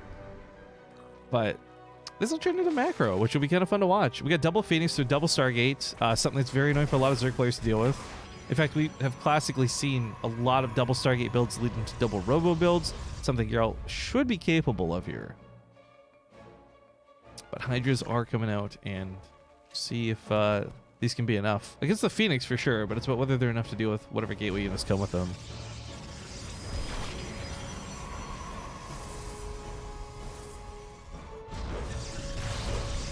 Oh, hey, Matiun. I see you have a bright, newly colored butthole. Thank you for joining us with that bright white text. I hate you. I don't use dark mode because I'm a gross human being. Feel free to unsubscribe because that's actually, I'm fully aware of how bad it is that I do that. Cheesy Puff says, I missed the whole story. Why did the bathtub overflow again? TLDR, because old Asian dude can't figure out his keys. And I checked the mail. That says, where's from? How dare you mention Hirona's name in my Twitch chat? How dare you? I miss Hirona. Hirona did a lot of the original artwork for the channel, for those who don't know what I'm referring to. Lost touch with her for a while, but I saw her at TwitchCon, which was kind of cool. That was a really great experience. That crowded Twitch party of just too many people in a building. Good times. These Hydras should be enough to take a full-on fight if Bly can get it, but he's not really going to get it. Geralt's trying to split them up here, and I like this. A couple more Banleys would help deal with the Adepts. He doesn't have speed, but there's also not that many Adepts that the Hydras are in any real danger.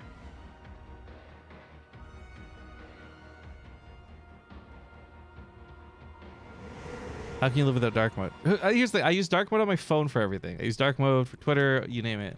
I don't know. There's just something about using light mode on PC I like. I can't tell you guys why. I use dark mode on Twitter on my PC. I just, for Twitch, I don't know. I like light mode. What can I say? Oh, the Banelings almost get the perfect shot. They do take the Adepts down so low that they should be easily cleaned up. Even if he's got to pull a couple drones to do it. The Queens will clean this up. All right, so while this goes on, Stasis Trap catches a couple Hydras on the other side of the field. More Banelings being morphed in. Geralt lost all of his ground forces, actually. This is going to be terrible. He's got 11 Phoenix and no Warpins. Even if he could lift up every single Hydralisk here, there's still the problem of the Lings and the Banelings that should be able to just get through and kill all the probes. And even then, he's still struggling to clean up these Hydras as they're picking off the Phoenix. So, rest in peace, Geralt. Looks like we might... Yeah, we are going to have a ZVP Finals. This blows me away, by the way. Geralt and Clem was such a good match. Oh, I love the Colossus. Just comes out too late, right? Geralt and Clem was such a good match. It made me really respect Geralt as a player. And I don't respect him any less because of this game. I'm just surprised this went so one-sidedly. Maybe TVP's just Geralt's jam right now. Maybe it's because this is his teammate. I don't know. Either way, he's dead. Good game. Good game.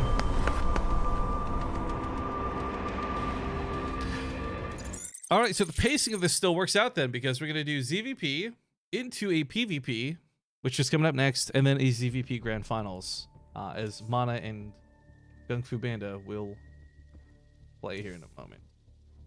Let me see if I can get a hold of them here. They might just be in ladder games waiting for another. Oh, Darius has got me with the invite. All right, guys. This is where I would normally play a commercial break, but I tell you what, I'm not going to. I'm going to just get right into the game because we've kept these guys waiting and Mana's streaming. So, Gung Fu Band is just in a replay. We're going to get into game 1 of Kairos Junction. It's going to be Mana versus Gung Fu Band here in the semifinals. In the meantime, I do want to talk a little bit about what's coming up soon-ish. I say soon-ish because it is still the grand finals to go through. My good friend Kara Corvus is going to be joining me to do a small VR stream. We're going to be streaming a game called Sansar for an hour, part of a Twitch bounty. Well, let me update the stream before I forget. Mana versus Gung Fu Banda.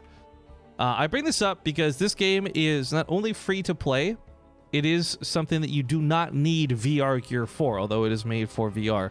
So you can totally play from your PC if you guys wanted to. I highly encourage anyone to come join us. You don't have to. Nothing we're doing is predicated on you joining us. But if anybody would like to, it is just going to be open invite. So it's a really small download too. It's not even that big of a game. For those who don't know what it is, it's kind of like The Sims / VR chat if they were brought together. It's done by the people who made Second Life, which I never played, but I've heard memes about my whole life. Anyways, the players are finally ready. Let's hop into Kairos Junction once again.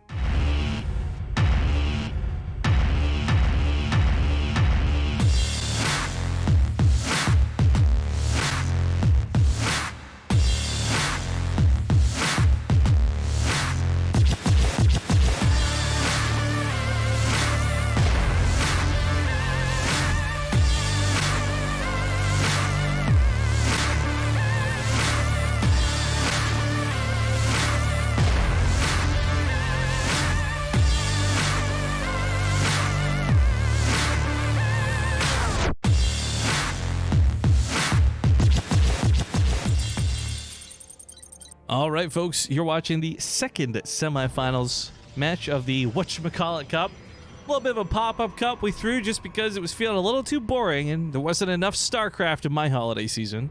I hope you guys are having a great time bridging the gap between Christmas and New Year's, but let's get into game number 1. In the top left, we of course have the red Protoss player, Team Liquid's Mana. And at the bottom right, going to be the teal Protoss Gung Fu Banda. And just to explain to you guys really quick a little bit, because you're asking about marbles, why did marbles die, etc. The reason is actually really stupid, frankly, and it's just I can't launch it anymore. Anytime I try and play it, it gets stuck on updating, and I've tried uninstalling it, reinstalling it. Their developers are not very responsive / caring. I gotta be honest, I'm actually a little disappointed. The more it's gonna sound really a lot ruder, but I don't have a better way that I can think of to describe it. I feel like there might be something a little bit off in their game developer, like maybe a little of an antisocial thing, or I don't know. He streams and he seems friendly, but the guy just, it's like a brick wall trying to talk to him about stuff. So it kind of sucks that I've tweeted a couple times, I've got no responses. The few times I do get responses, they're very short and not helpful. So at the moment, I'm still hyped for Marbles. I don't care about the developer, right? He can be as weird and autistic as he'd like. I don't mind. The problem is that I just can't get it to work. So if that ever gets resolved, I'm happy to bring Marbles back on the stream. I've certainly missed playing it. I think it's one of the most fun viewer interaction things we've had in the entire history of having this channel. But at the moment, there doesn't seem to be any workaround. This is particularly annoying too, because I had a friend with a similar problem. You guys have probably seen me host her a couple times, Nikki Taylor. I was trying to get her to buy the BaseTradeTV ball that's in the game, and she couldn't because her version of the game didn't support purchases. And when she went to ask them about it, they basically said, tough shit, you gotta wait till the next patch. So I don't know, the more I interact with the Marble people, the more I don't want to interact with the Marble people. But the Marbles are still fun. At some point we'll get back to it, guys. Hopefully the right patch hits, or my PC fixes, or I don't know what it is. Anyways, we got a Stargate versus a Stargate this time around. So a bit... I say this time around, it's the first PvP of the day. Sorry, I was thinking about Geralt just now. Pardon me, guys, as I gotta get back into the news swing of things. But Stargate openers are pretty much, we'll say, all too common now for PvP. It's not surprising to see at all. I don't think they're bad either. There's nothing wrong with it. It's just...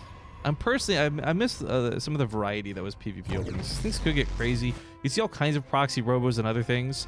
We saw, of course, that pylon trying to go down the high ground here. I'm not sure what that was about for Geralt or Gunthrough Banda. I'm not sure what the plan for that was, but Mana's got his own pylon set up, so he can do some slow warp-ins, but he can do some proxies if necessary. The great Rifkin Marbles feud. There's so many more things that I would feud with that are more noteworthy than that, guys. But sure, why not? If that's how you got to end your year, take it. Wardy played some Marbles, some in the last few casts. Yeah, I've seen Wardy play Marbles. It still works for him. That's what I'm saying. It's so frustrating because it seems to be very like person-to-person specific where these problems come up. Like I said, my friend Nicky can't make payments to buy in-game currency. I can't play the game at all. I'm sure there are other people who have had these similar frustrations where it just doesn't make me hate the game any less, but it's like, okay, well, I'm just going to probably forget about it if it takes too long, and then the game, that's how games die. For me, not saying the game itself, but anyways, Tosh SC85, thank you for distracting me with that music. 6 months coming with that Twitch Prime. Glad to have you back.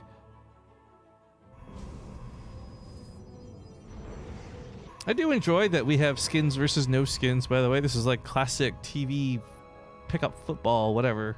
Point is, it's going to be pretty easy to identify whose units are whose.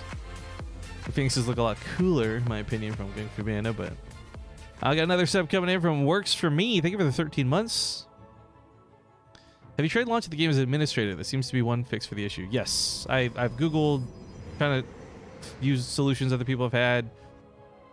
Doesn't work. The thing that's funny is it does work on my second PC, but it doesn't work on my main PC, and I don't know why that is. I don't use a 2 PC stream setup, so I can't just like swap over. I just mean like literally my old computer that I used to use, that I use for like just editing stuff. It works over there, but I don't stream from that PC. It's not good enough. Anyways, more on that later, guys. The Phoenixes do wrap in, grab a couple of probe kills. We got a lot of Stalkers matching up with this. 9 Stalkers to 5, 4 Phoenix to 3. Mana certainly got a numbers advantage here, but the 2 Sentries add a lot of value to Gung Fu Banda's army.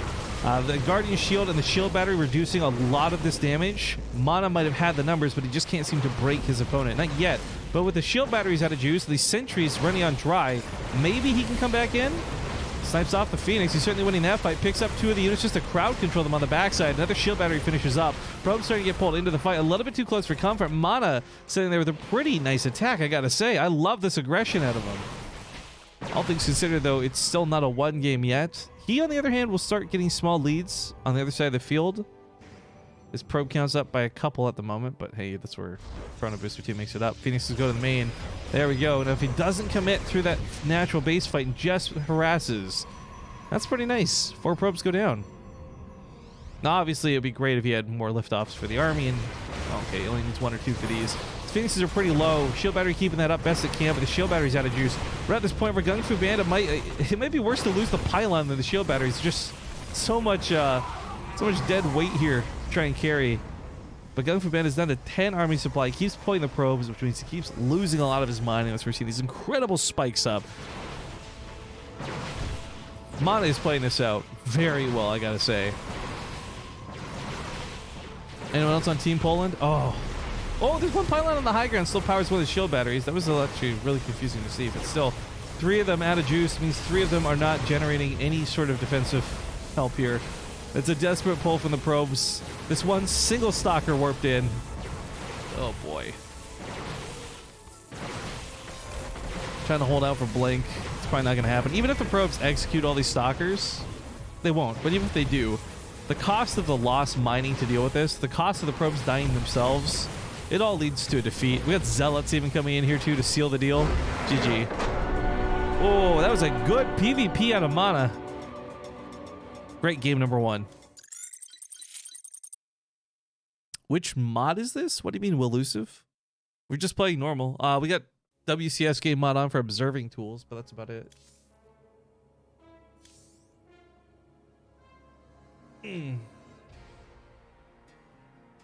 Ooh, you guys ever get like that double back crack? Oh, she feels so good.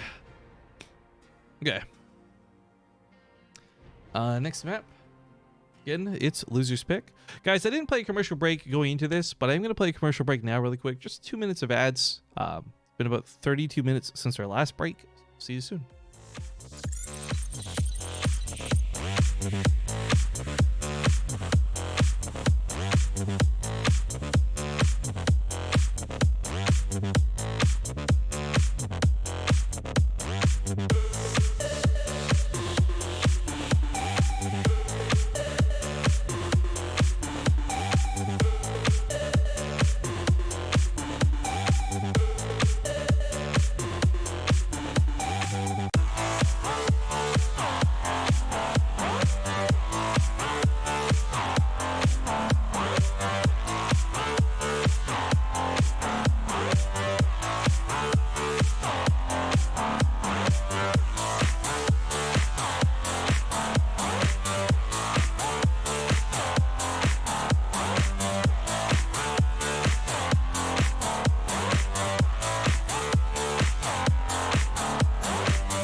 Muted. There we go.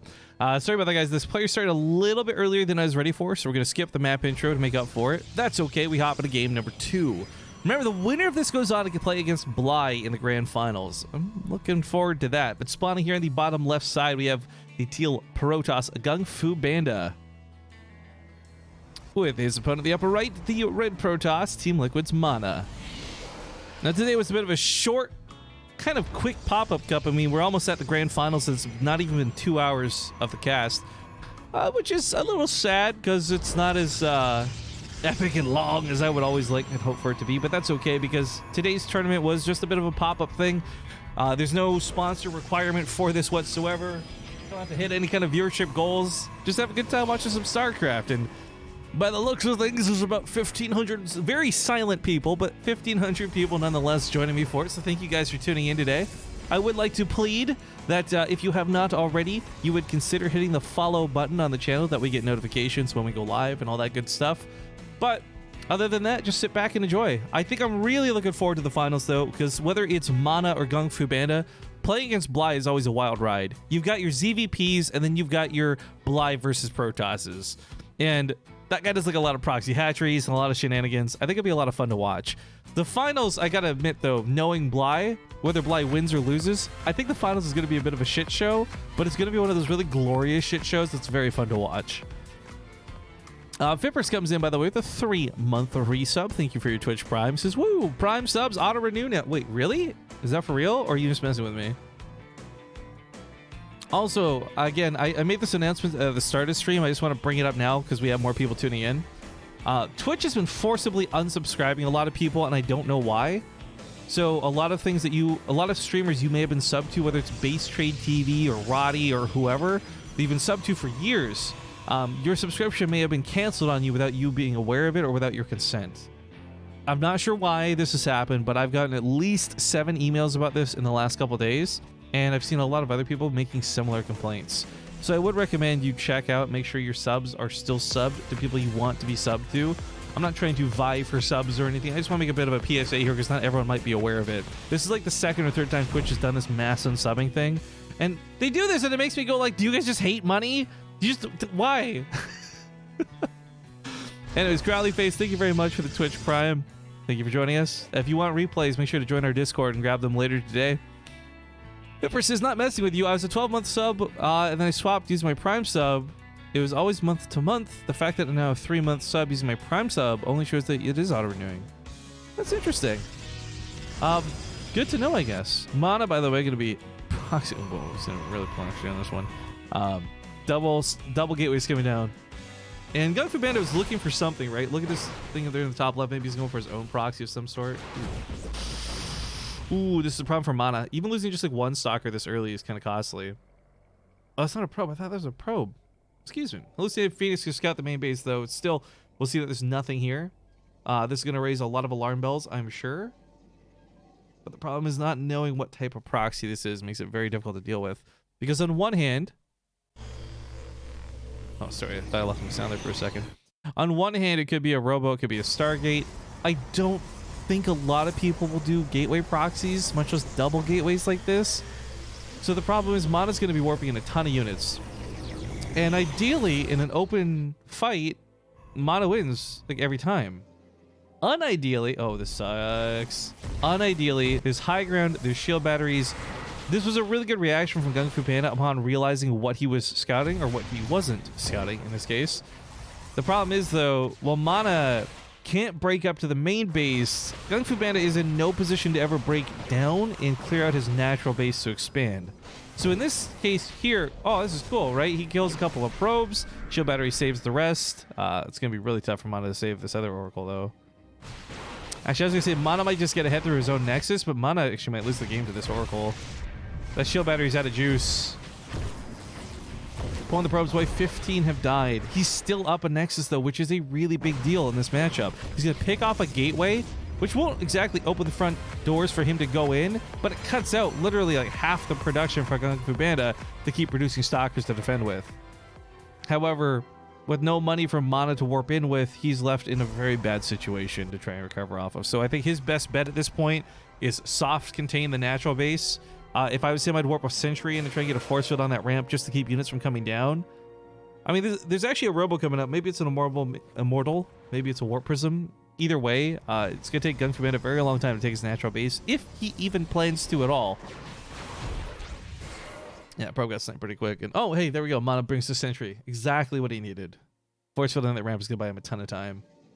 Now, a couple stalkers have been left in the main, and there is a bit of energy back in the shield battery. The problem is these Oracles are still going to one-shot a lot of probes. The stalkers attack so slowly, it makes it very difficult to pick these off. Grabs one of the Oracles, though, which is huge. Biocancer comes with a 5-month resub, by the way. He says, thank you, Rifkin, for all your hard work and dedication to setting up these matches for us with great comical commentary. You know what? I will just say thank you instead of refuting that statement. I'll take a compliment where I can get it. Thank you, dude. No force field on the ramp. Oh, there we go. Because even with the Warp Prism here to help deal with units getting caught, again, for Mana, it's like just block out as long as possible, right? When that third force field comes down and it's time to go, he can always recall back home. Strategic recall is, yeah, 50 energy. He's got more than enough for that. And I think, by the way, he is going to have to go home at some point. But then this raises the question of, like, how does Gung Fu Banda follow this up himself? Mana doesn't quite know about this. This is where, like, you know, he's got enough sentries. A hallucinated Phoenix for high ground would be so valuable. Okay, he scouts this with the Stalkers. I think now he's got to consider bunching up and recalling. Force fields that ramp. Whoa, actually, this is a fight he could take, having force fielded off the ramp. He almost grabs that Warp Prism. If he killed the Immortal inside, this could have been game over. But now there's no recall, and Mana's going to lose out on most of his army, which is terrifying. Couple force fields, couple force fields, couple force fields. Tries to a little bit late. Shades this out instead. I kind of like that he's fighting in a small way. Like, he's so outnumbered, but the way he's cutting off his opponent's army with force fields makes this possible to even fight in the first place. But with the Oracles on the backside, I think that's it, guys. I think we're going to game 3. Yep, GG. Things are tied up. Well played out of Gung Fu Banda. Very difficult to defend those situations, but he, very importantly with his hallucinated Phoenix, scouted what was going on, and had he not done that, there's no way Mana could have, or he would have been prepared for Mana the way he was. The shield batteries were crucial. But of course, we got our next map being hosted up by the players. Kudos to these guys, being lickety split about it.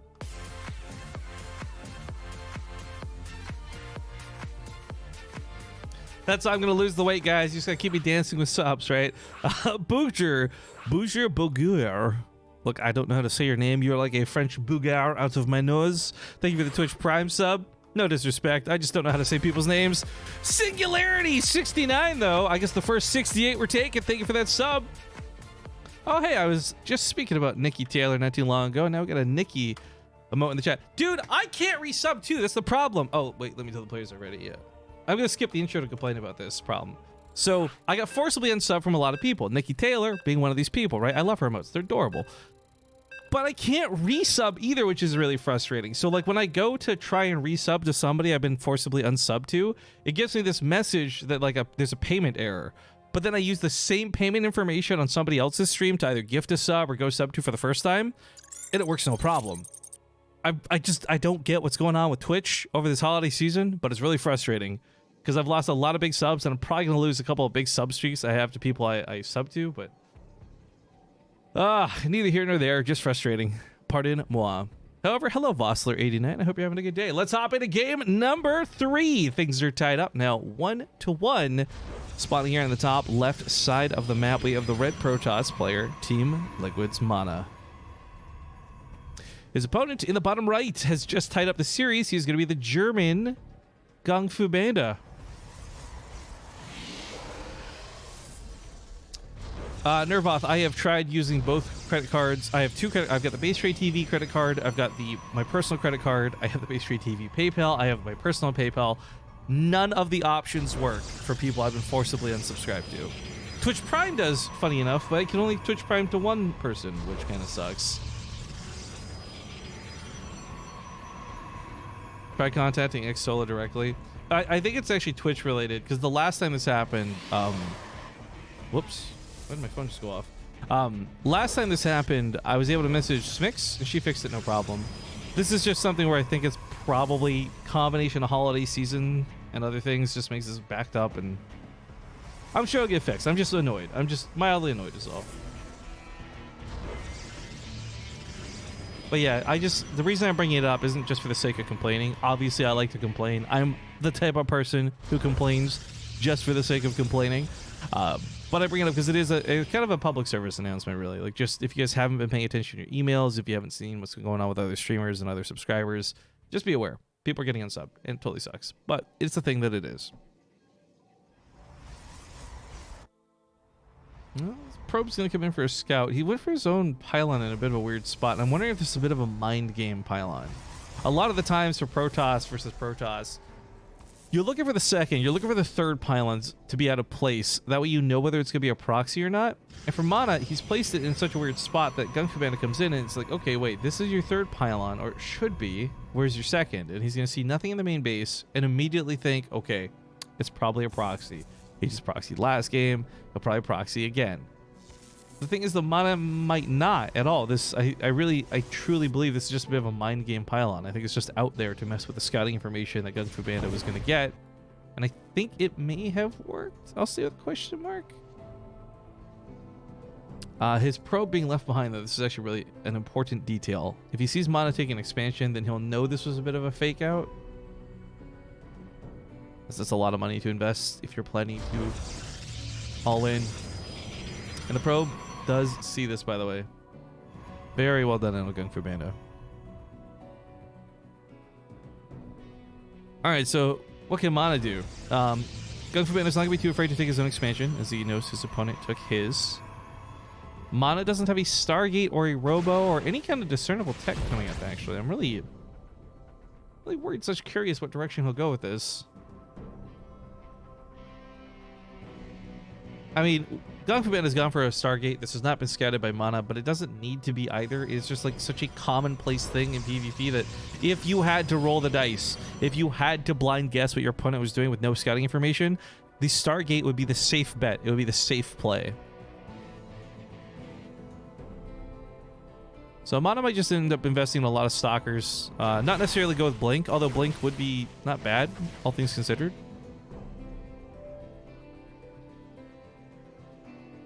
A Robo, of all things, is actually the choice. I guess as long as he keeps warping Stalkers, it won't be so bad, but Mana has got to be a little bit afraid of the potential Phoenix or Oracles. Last game, of course, he lost pretty much to Oracles. Look at tiny little T-Rex arms. I can't get over this design of the Stalkers. These big badass units, they got itty bitty little T-Rex arms. The Adepts get grabbed, so they're not going to do much. They get scouting, which is cool, but I mean, the hallucinated Phoenix was kind of covering that part too, so ultimately just a bit of a wasted attack out of Mana. Not the end of the world for him, not a terrible investment, but yeah, it didn't work out the way he wanted it to at all. More gateways are coming down. Still, no real tech pairing with this. Just a lot of units with brute force. I always thought those were fangs. No, those are... Ooh. Those are definitely little mandibles. That's going to suck losing the Warp Prism. As you guys saw, Mana was walking out and ready to go for an attack. And I'd kind of highlighted this in an earlier series today, but to bring up again the concept of time. Not... the human concept of time, because time is just a construct of the human mind to perceive the passage of it, but neither here nor there. The point is, this is something where it's hard to buy time. It's hard to stop Mana from attacking, but having killed that Warp Prism takes away all the power from the attack, and the Phoenix caused enough of a threat that Mana has to stay at home. So maybe he was geared up and good to go with a lot of Stalkers. This gives Gung Fu Bandit plenty of time to build things like Immortals and get a shield battery down or two. Recalls the Phoenix to safety. Now Mana can try and pursue his attack once again. But Mana's attack was so dependent on having a supply advantage. Or so dependent on having a timing. This is going into this against Immortals and shield batteries with no blink. Oh, excuse me. Ah, that yawn caught me off guard. No blink and no real way to go for the attack. I mean, maybe he can poke and harass a little bit here, but I really don't know what Mana can do. Maybe deny a third base. Play a game of thirds, take his own, soft contain his opponents. I mean, outside of a shield battery fight, Mana could probably win a battle, but within a shield battery fight, I think Gung Fu Bandit holds defensively. He did only go for one Immortal, though, which I find interesting.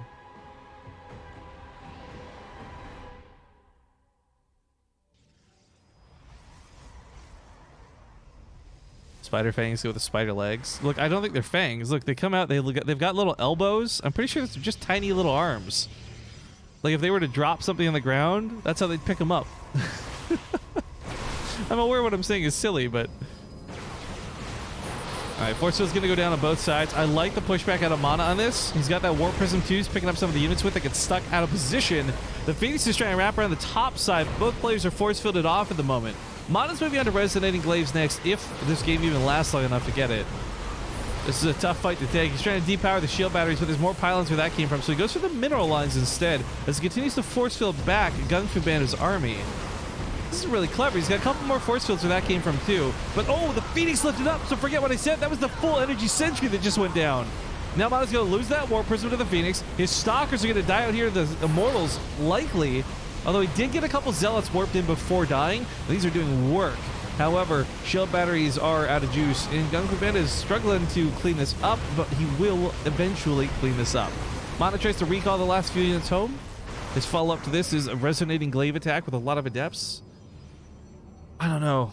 I really don't know how to measure that, because Adepts are not great against most of what Gung Fu Banda has, but at the same time, what Gung Fu Banda has will take a long time to kill Adepts. So maybe Mana slips past and kills probes, or maybe Mana just has like a brute force army, because Adepts can be a little bit cheaper than Stalkers to make.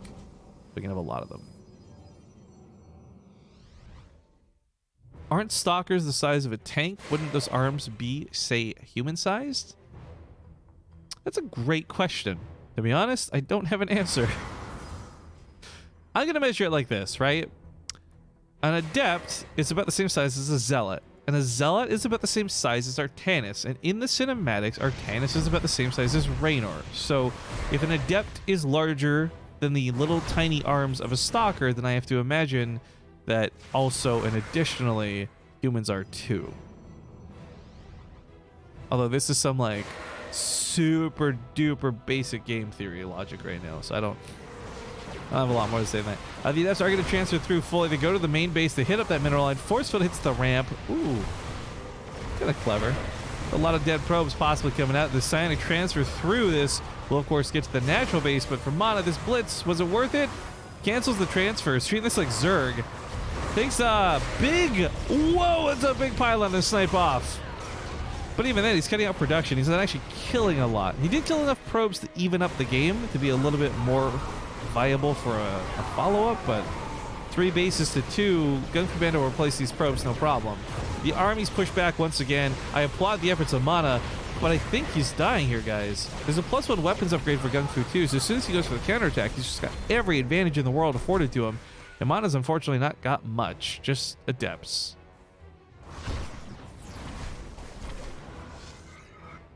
Yeah, I don't know if we're going to see a tap out or not, but I'm feeling for Mana. I don't see a way he comes back into this. Was Raynor in a marine suit? You know what? You're right, actually. Raynor was in a marine suit in that cinematic. Even then... Wait, did I just lose sound again? Yeah, my headphones just keep randomly turning off today. They're plugged in. They're powered. I don't know why they're doing that. I hope I hope it's not cutting out for you guys. It's really irritating. Anyways, what was I saying? Right. So I think even if you assume that the humans are half the size of the suit, I still don't think those Stalker arms are the size of a human. Sound is fine for us. Okay. Well, as long as it's not cutting out for you guys. Yeah, I really don't know what's going on. But once every few games, it just seems like it just turns off. And I'm not sure why, but as long as it's not turning off for you guys, that's fine. As long as it's just turning off on my headsets. They're definitely not losing power though, because like I said, I am plugged in, so I don't know. Stop shaming aliens for having T-Rex arms. Stop having dumb TX arms, then I won't have to shame you. Easy logic. Anyways, guys, there's the tap out. Sorry, it was a little anticlimactic. But unfortunately, Mana was just too far behind. And this means Gung Fu Banda will be the one going through to the grand finals. So the way this will work out is Gung Fu and Bly will play a best of 5. It's going to be ZVP. $100 to the winner, $50 to the runner-up, and we'll see how this goes. After that, though, and again, I'm just really highlighting, after this grand finals is done, I'm going to be doing a 1-hour VR stream. It is sponsored content, and I am paid per viewer for it. So if you guys could consider just leaving your stream on in the background, even if you're not interested in watching it, I would really appreciate it. It goes a long way to trying to pay off for tournaments and stuff we have plans for next year. Here's the thing, right? I know we're doing the hashtag ads here. If I could do like all of our ad content in these little 1 hour streams after the StarCraft streams, I would much rather do that because it's way less intrusive on the big show, the StarCraft show. So, wait, I missed StarCraft 2. No, not yet. We still have a grand finals coming up. Wait, VR? Are you doing VR chat? I wish. It's like VR chat. It's a game called Sansar, Sansar. Like VR chat, you don't need VR gear to play it. You could just play. It's free to play. You guys can totally come join us for it too. You're welcome to. But, yeah. We have Stasis coming up for the... This is how you know Dares is a true memer from Twitch chat. We have Stasis coming up for Game 1 here in the Grand Finals. So we've missed this map intro for quite some time. I'm going to go to commercials really quick. When we come back, Stasis as Bly versus Gung Fu Banda will face off for the Grand Finals.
I was muted. Son of a gun! Well-timed mute on my behalf. All right. Hello. I was just quickly saying thank you to all of Mana's viewers for joining us. Mana, thank you for that host. That's very awesome of you, dude. I tried to pump out your stream as much as I could. I hope you had a good one. And thank you again for playing. I always enjoy having you in my events, man. But for Mana's viewers who are joining us, you are now here in time for the ZVP Grand Finals. It's Gung Fu Banda versus Bly. Now, I had inadvertently mistyped Stasis versus Gung Fu Banda in the title of the stream, which has now been fixed, by the way. But I've also made a tweet. If you guys could do me a favor, if you could retweet this, I would really appreciate it. Just kind of outlining that we've got the Grand Finals coming up, but also that I've got a sponsored stream we're doing afterwards with my good friend Cara Corvus, who I think she's already live doing something right now. So if you guys could retweet that again, I'd really appreciate that. But we're in the lobby for Stasis. It's a bit of a meme map. The players are saying they're ready. If you've never seen this intro, buckle in. I'll see you guys in game.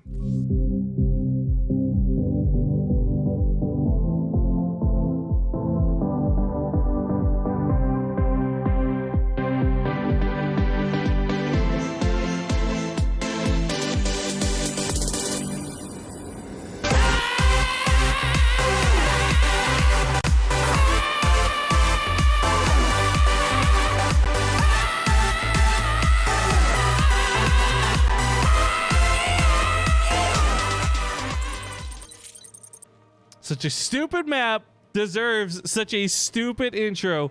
Welcome, ladies and gentlemen, to the grand finals of the Whatchamacallit Cup. $100 for the winner, 50 for the loser, and we start the finals on the map that looks like it's trying to suck its own dick. Spotting to the top left, you heard me. It's the blue Zerg player, Bly. I think it's the same team Bunny's on, if I'm not mistaken. Blazer? In the top right, we have the teal Protoss. It is Gung Fu Banda. Now, Gung Fu Banda has kind of recently gotten back into, I guess, the tournament circuit of things for us. We hadn't seen him for quite some time, but he's had a pretty good showing for the last few things he's signed up for, BaseTradeTV related. Now, the map's got a couple of gimmicks and a couple of quirks to it, but so does one of our players, and that's our Zerg, Bly. As we just witnessed, he was trying to rush out and take a gold base. There is 2 gold bases on this map, by the way. But more importantly than that, he's a guy who is just as willing to play a macro game versus you. Well, actually, you know what? That's probably not true. I would say Bly's less willing to play a macro game with you, but he's equally ready, I should say, to hit you with a macro game as he is some sort of shenanigans. In fact, the drone going up to the main base, I wouldn't even be surprised if this ended up being a hatchery. He may just be scouting for now, or maybe he just wants to push off the natural. Interesting. Now, if Gung Fu Banda knows anything about Bly, he should know what's up here. He gets a kill! Oh, can he get the extractor? He gets the extractor too! So gross. Such intense micro here in the early stages of PvZ, ladies and gentlemen. Now, this drone is going to head towards the main base. I don't know if he's going to be able to pull off a proxy hatchery. He does have the money for it. I don't think Gung Fu Banda was ready. When we saw Geralt play versus Bly, it was very clear that he knew what Bly was going to be up to. He was prepared to pull the probes and deal with this in ways that you see dealt with normally, but Bly in this case is going to have his hatchery go plop down in the main base, and while a pylon starts up, I'm not sure to what extent this will help. The forge follows it up. His idea is maybe build a cannon, but the forge takes so long to build. I guess technically the forge will be done in time for him to build at least a cannon, and then Bly might cancel the hatchery, and it's a big waste. But at the same time, by focusing on the hatchery in the main base, he may be unaware of the lings that are creeping towards his natural, where he does not have a full wall off yet. Oh, but he had the watchtower. This was big. Seeing these coming from the watchtower gives him the knowledge that he needs to prepare for it. So the shield battery goes down right away. The adept blocks the wall, and Bly won't be getting into the main base with these lings anytime soon. The cannon does start up. 29 seconds. The hatchery will finish first. Maybe he doesn't cancel it. Maybe he just decides to break it.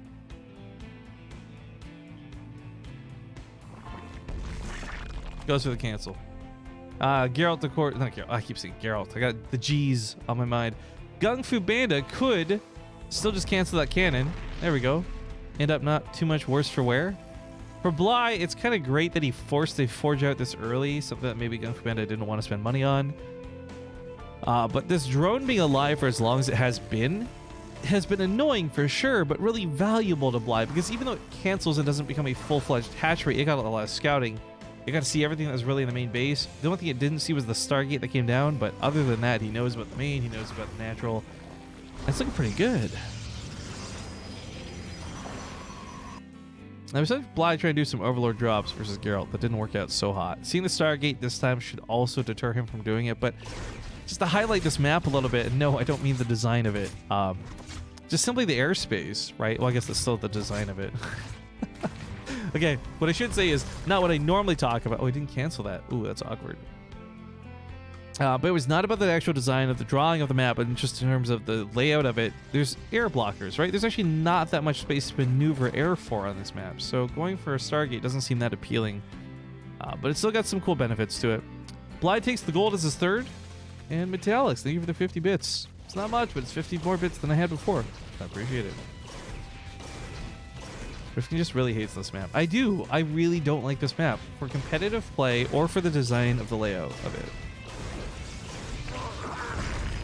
Rifkin just hates this map and probably the map maker. Who made this map? Do you know? I don't actually know who made Stasis. I don't even know if it'd be a name I'd recognize or not. We've had a couple of weird dudes pop up over time, like Enic made what was that, Daston Station or whatever. Still scowl at that even to this day.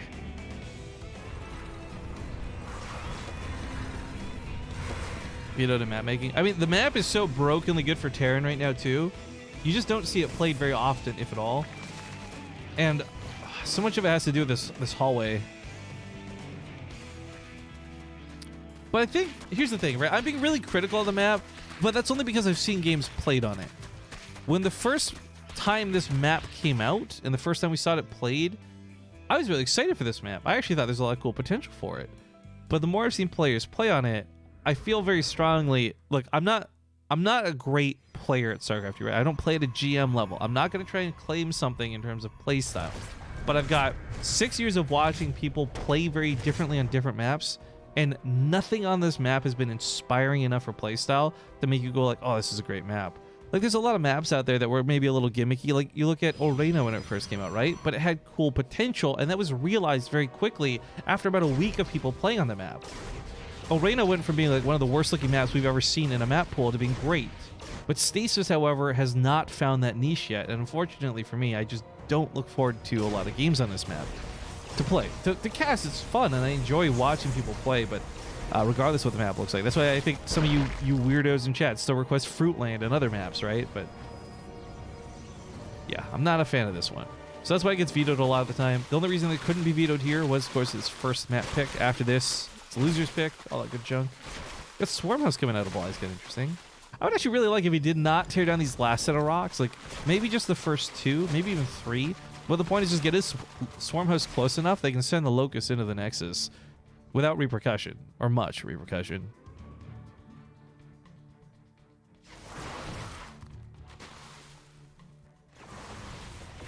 Trying to check something else while this goes on. Oh yeah, Kara is live already. Okay, cool.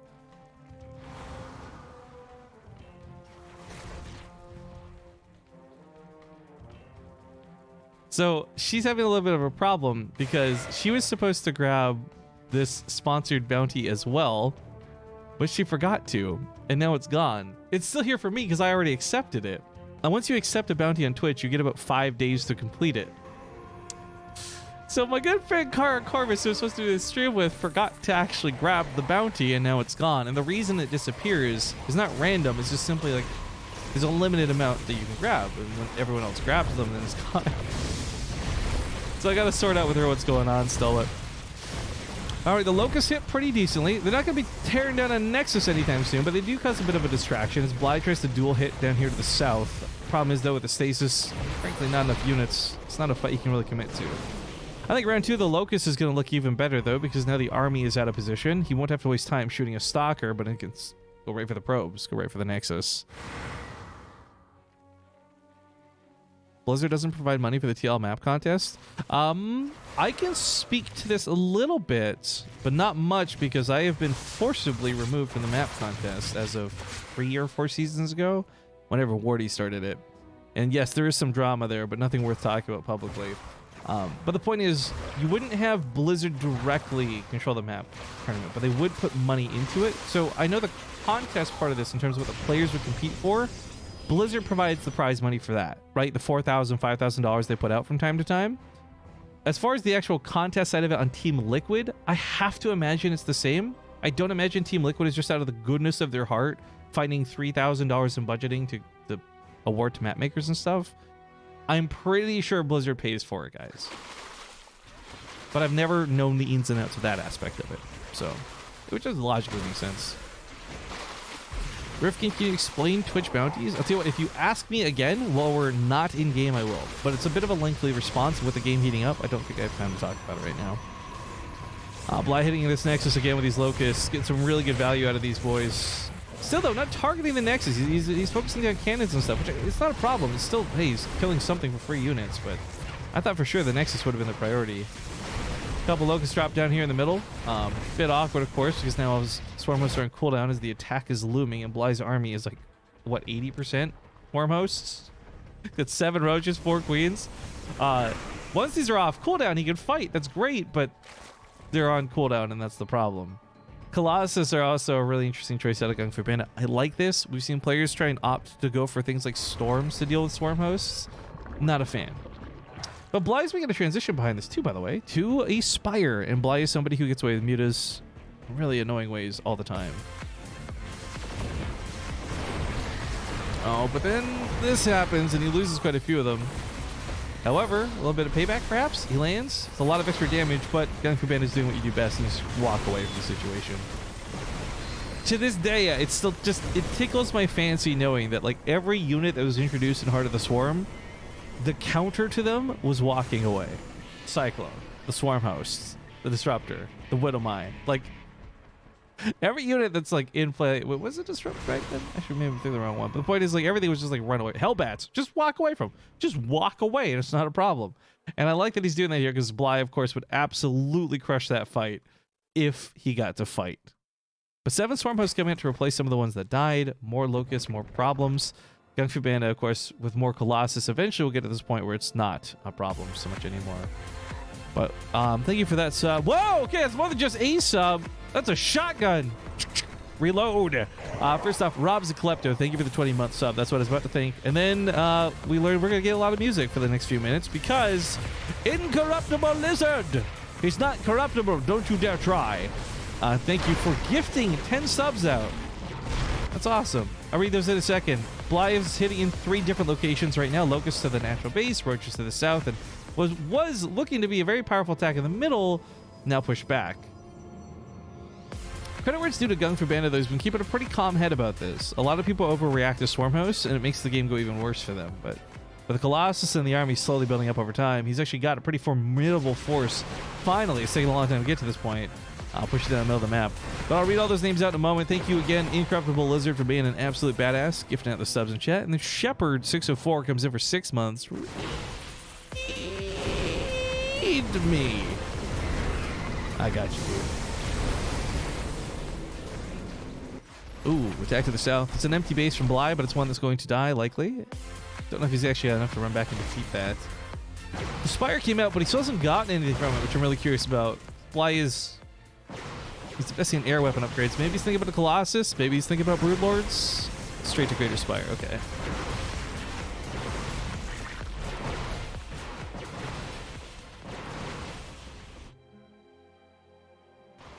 Canceled his +1s to advance the speed of the Spire coming out.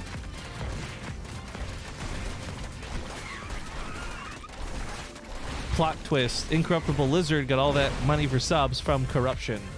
Oh shit. You know what? If I was a corrupt guy, I would totally just tell everybody I wasn't a corrupt guy. I think you're onto something there. Genius! Bly, by the way, does get under this army. Nice Warp Prism pickup to keep the Colossus alive a little bit longer. A lot of what he traded out for that, though, was mostly Roaches and Locusts, which are free units. Gung Fu Banda just took an expensive loss. However, all things considered, look at the resources lost overall. It's been kind of back and forth.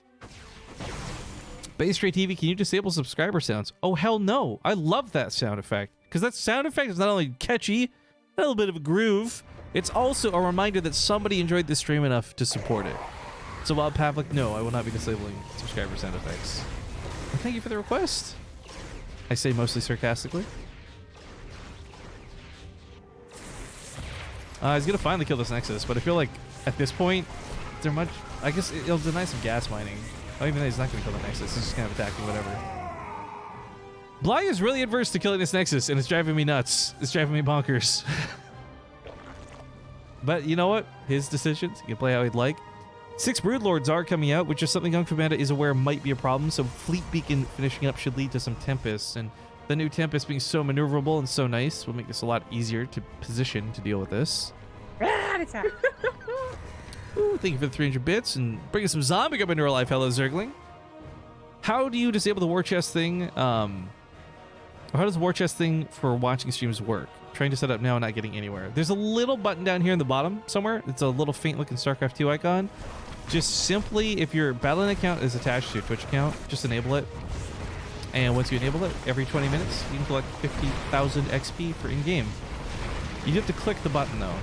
You can also minimize it and hide it so it doesn't show up on the screen at all, if that's your preference. But 24 drones die. The gold base is lost.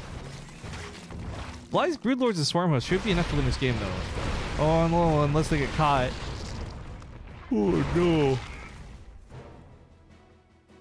Yeah, because even if he loses a lot of his income, Bly doesn't need money in the same way that you would as other Zerg players. Right? If you're playing Roaches, you're playing Mutalisk, you're playing anything else that's dying, you're replacing it, it's costly. But in this case, the units that are dying are the units that Bly got for free. You know, Broodlings and Locusts. So not such an issue. In fact, we may have the perfect trifecta, guys, with Infestors in play. If he just throws out 1 or 2 Infested Terrans, well, he won't. Feedback's pretty good. But if he threw out like 1 or 2 Infested Terrans, he would have all the free units in the game. Oh, he's gonna lose that Templar. Nice. Of course, these guys killed the natural base for whatever that's worth at this point. Not that valuable of a pick.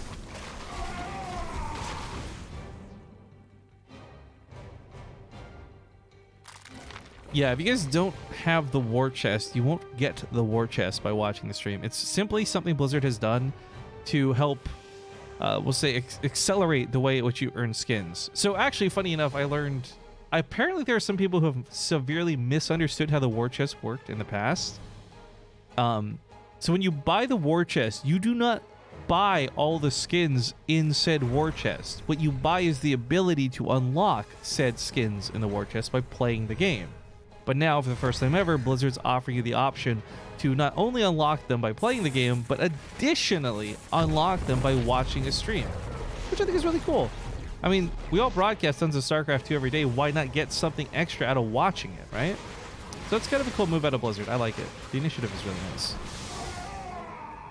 But what's funny is I've learned now through some Reddit threads and through Zombie Grub telling me about it, that there's some people who were unaware of the aspect where you have to unlock the war chest. Like, buying it does not give you skins, and there are several people out there who have evidently bought every war chest but never played a game, so never unlocked any skins, essentially just donating 30 some odd dollars to Blizzard. Oh, it's just so awkward. It's so unfortunate. It's a pretty easy grind, yeah, but there's some people, like, if you work a full-time job and you're a big fan of StarCraft 2, you might not be able to play all the time, especially if you go home, you get kids and other things. Like, I totally get it. I can totally see situations where you don't get the XP necessary to unlock all the skins. That's a bit of a bummer, obviously, for those who are in that situation.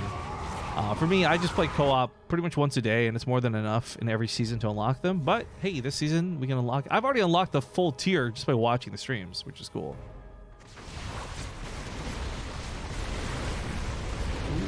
First ball's gonna land. Mothership goes down.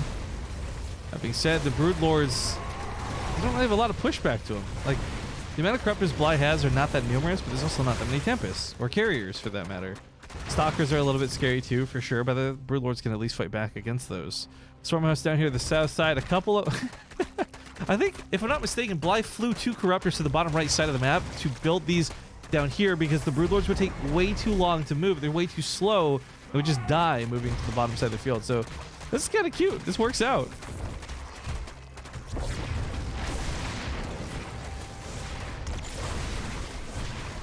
It's just kind of dumb because if I pay 30 bucks, at least give me the skins. Well, it's not though. So think of it like this, right? And keep in mind, guys, I don't work for Blizzard. I'm not paid to show you this. This is just my own honest opinion.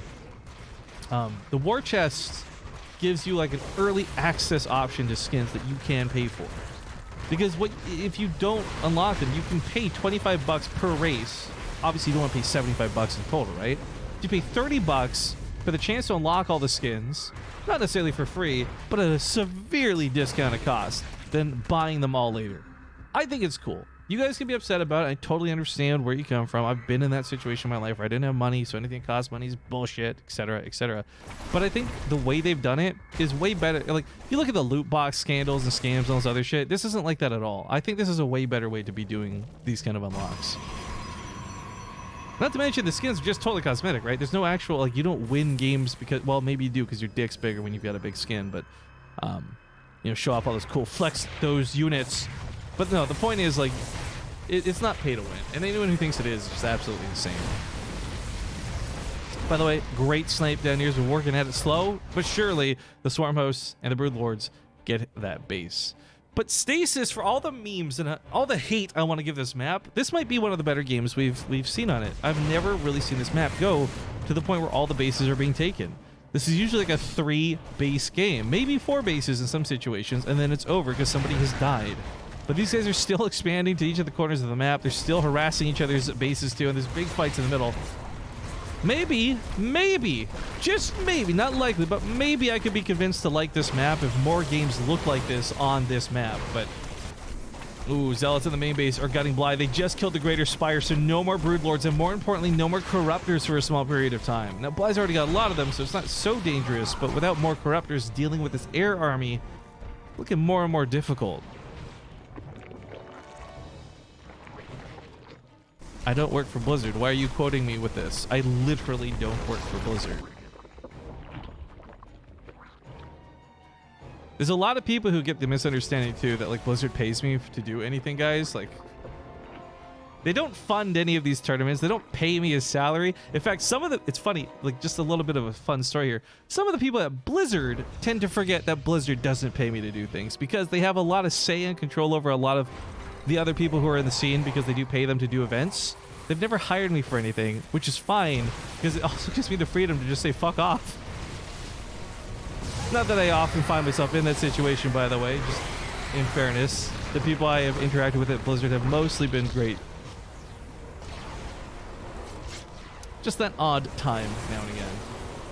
Like, I got pushed. Apparently I upset a lot of people about a Reddit thread I made a while ago, and like, one person had even asked me to delete it, to which I said, why would I do that? But I'm not trying to be edgy or edgelord right now. I just want to make that very clear distinction that, like, while Blizzard does cool things like sponsoring the war chests and give us skin codes and other things to give away from time to time, anyone trying to make that connection, just stop. The Hive's getting focused down, by the way. This is going to be rough. Bly has lost a lot of tech over the course of this last 3 minutes of the game. The Greater Spire going down, the Hive itself going down. That's a very awkward recall. I'm not sure what just happened for Gun Commander. He misclicked that severely. Oh, he doesn't get the War Prison? Okay, there we go. Because this is still a big threat. He can't ignore this. A couple more Locusts buzz on over. Not a lot to really pick off here at the natural base. Gold's almost out of minerals. Bottom left getting reestablished. The resources, for as many free units that have died this game, and I'm really sad this doesn't track like locusts and stuff so we can see just how many, but as many free units that have come out this game, the resources lost is astonishingly similar. The income, of course, has been all over the place. Up and down, up and down, up and down. Nothing close to steady for either player, though. That comes a lot to the way this is traded out, right? You lose a base, he loses a base, then you lose a base, and it keeps going back and forth. Of course, your economy is going to be bouncing all over the place, but I kind of fear for Bly, this game's getting closer to unwinnable for him, just because he's already expended so much money, and his free unit generators have gone down, so many Locusts, and Swarm Hosts, and Broodlords. He does have a lot of Infestors, though. My thoughts are if he can get a couple good narrow Parasites, he could start turning this around, but even that's going to be difficult. There's things like Templar already on the front lines with feedbacks and Storms hoping to try and take out those Infestors before they can even really fight. If we're going for Bandit side of it, right? Like, he's still upgrading really well. He's coming up with +3 air weapons. He's going to be good to go here soon, too. And his army that, like, even if half of it gets knurled, he might just have the damage to free them before it becomes too problematic. 7 carriers is not that scary. What is scary are the 8 Templar that are paired underneath them. In fact, this army's only made better, I think, if there's a couple Archons with this, but obviously he'll make those a little bit later. Continuing his attempts at run-bys down here to the south. This one's actually dealt with pretty quickly. Pretty swiftly.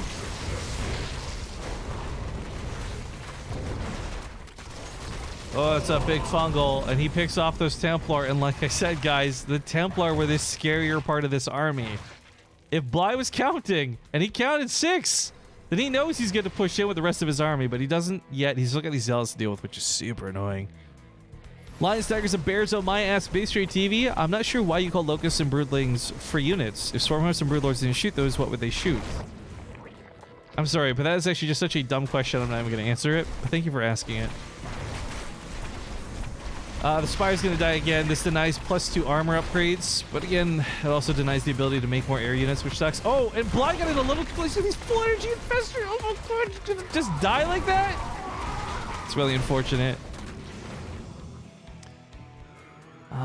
Looks like shield battery being well used here at Gun for Bandit. Keep in mind, it does not automatically heal a building. He had to target fire that to keep it alive. Resident Glaze trying to finish up. KDSC2 just got a sub from Lenfair Gwon Gilligoch. I can't ever say that name correctly. because it's Welsh and gross, but hey, thank you for gifting a sub. That was really kind of you. I have a sneaking suspicion you just did it, so it would mess up your name again. By the way, there is a weird tiebreaker. In the event that this map does go split map, there is one single base down the middle. You know, you've got a gold base to match gold base, bottom left, bottom right, etc. But there's only one base in the middle, and if Gung Fu Panda can secure this, he will literally have more money than Blythe this game. And if that ends up being the case, that might just be how he seeks out a victory.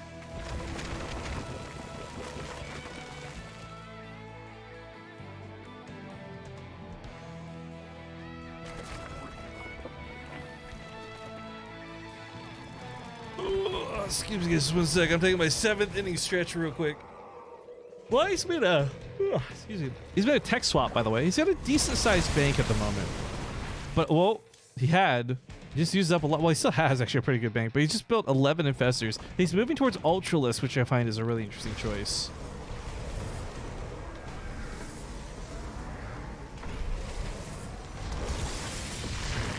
I don't think it's a dumb question. I think Locust as Swarm host ammo, and we don't call each tank shot a free unit.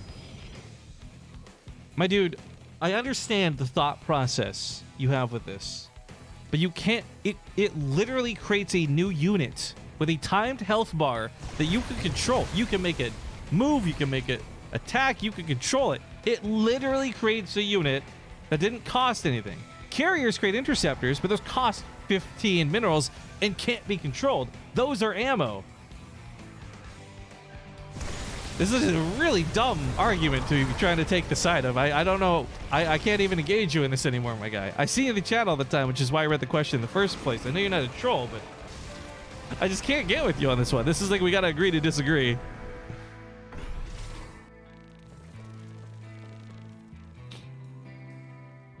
That's a lot of infestors, though, and I'm really curious what Blythe's plans are. I mean, on one hand, like, mass infested Terran would be a really great thing to have. Use +3 weapons for him. They got that anti-air rocket launcher. However, you just walk away from them. So that's what you start thinking about. Okay, fungal growth, see through the detection, maybe a couple neural parasites. But again, there's 7 Templar. There's more than enough energy to feed back every single infestor on the field and keep it from doing that. So there's a lot of problems. At the same time, though, we do have the upgrades for Ultras finishing soon. Anabolic Synthesis ends up moving a little bit faster off of Creep, if you don't know this, because it's a weird-looking upgrade that I am just now seeing as like an Ultralisk weird-looking penis. But hey, you know what? I gotta go see a therapist, guys. Between this map and that upgrade, I've got a lot of problems. I'm seeing a lot of things. I need a Rorschach test to clear me up. But the point is, it makes the move 10% faster off of Creep, so that maybe, just maybe, you can dive under the intercept. Oh. Bit of a pause.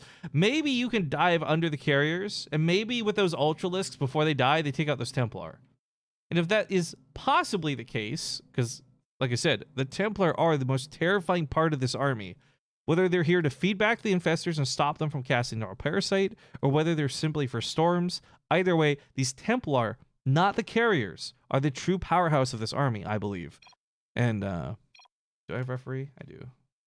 3. Game resumed. So the Ultras are an interesting choice because they can tank hits from the interceptors very easily. 8 damage versus, what is it, like 6 or 7 armor? Well, he doesn't have +3 armor, so the Ultras will be a little bit weak, but he's not gone for them yet. I love this stag defense, by the way. The Lings clean this up pretty easily. Gung Fu Band has been pretty consistent with his attacks. Bly has finally started to thwart these a little bit better, which is very important for him. Trying to use this as a bit of a distraction, though. Oh, I love Time Warp now, too. That change to Time Warp made this spell go from being something that was totally garbage, nobody would ever use ever, to being a really viable option for a lot of these fights. But okay, no Mothership to protect with Fungal Growth. We got Infested Terrans coming down en masse. Recall is the right option. Like I said, walk away from this fight. It's the way it's got to go, because if you saw those purple rockets, how much damage is that per shot to air? 17 damage per shot from Infested Terran. That's a lot of damage. That could chew through armor pretty quickly, and it's got a fast attack speed too, once per second essentially. Infested Terrans are not to be messed with. But they're slow, they don't last very long, they're kind of awful, unless they get to fight. That's one of those things too, by the way. If Gung Fu Panda did not recall, his army was dead to rights going to lose. So falling back was definitely the right option. They can recall while they get fungled? Yeah, so I was under the impression that they couldn't. The new fungal was supposed to stop that, but I guess fungal growth only affects pickups now? If you guys don't know what we're talking about here, in the patch for this big end of year change, they changed fungal growth a little bit, so it's supposed to lock units down a bit better. It doesn't stop them from moving, but it's supposed to not only slow them by 75% or whatever, it's also preventing them from getting picked up in like a medevac or a warp prism. And stalkers can't blink. I thought you were not able to recall units that were fungled, but evidently we're wrong.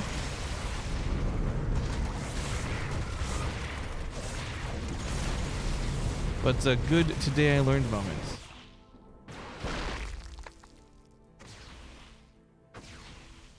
A little awkward here with the stalker picking up the swarm host slowly. Some of those creep tumors getting denied too. Bly's air army is looking pretty good actually. 26 corruptors, 8 broodlords, 11 infestors too. On paper, this looks like it shouldn't be that difficult for Bly, but outside of this army coming to him and him being able to use things like spore crawlers as an addition to his army, I don't think he's got a way to break through this.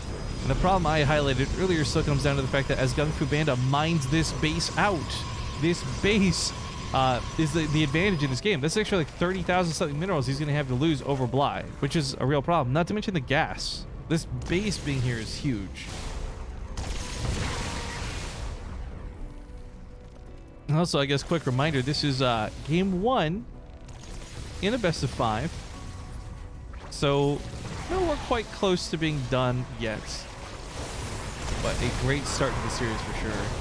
Now, this is a little bit terrifying, as you guys saw. It wasn't so much the storms. There was an Archon hidden underneath there, getting some big shots off. Bad boy hits for splash damage, and he hits for 47, which is terrifying.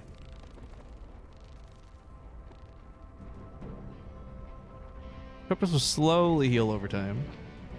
Without the influence of a Queen's Transfuse.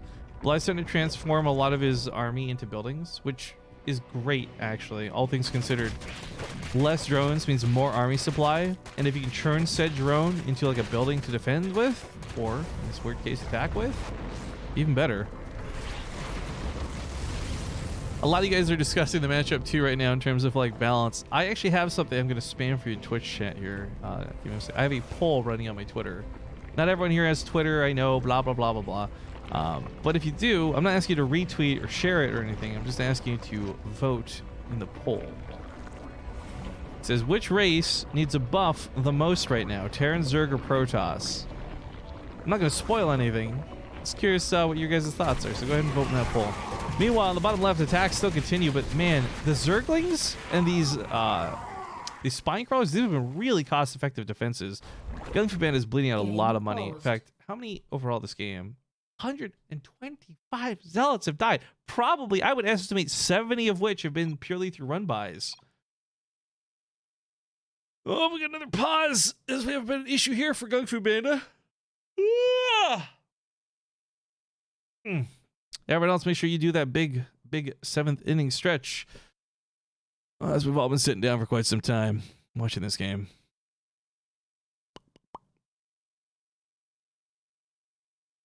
Man, quite. He's built 3 motherships too this game. I didn't realize it's been that bad.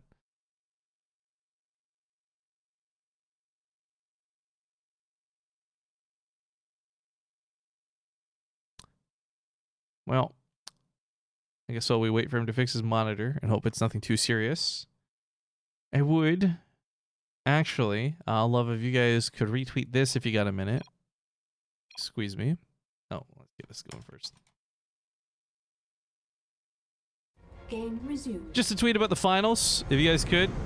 If you've enjoyed game 1 of this series, consider hitting that retweet button. Unfortunately, technical problems being what they are can't be avoided, and oh my god, that's a lot of changelings.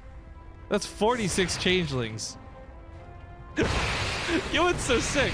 The fact that he even baited out a single storm with 46 changelings is pretty dope.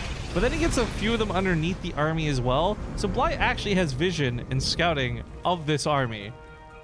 It's comical, but 46 changelings is pretty great. Not to mention they might be able to just hold position and physically block out a unit, maybe soak up a hit. I don't know. I don't think Changeling's going to break the game, but neat to see them being utilized. Bly's tech. Wait, did he not get adrenal glands? Ooh, I just missed that. That was a good moment, though. He no parasited at Templar, went for a storm, got 7 probes out of it. That's kind of cool. Sorry, I was just looking at the tech, though. I don't think he has adrenal glands, which is a little awkward. He'd start doing some run-bys if he did.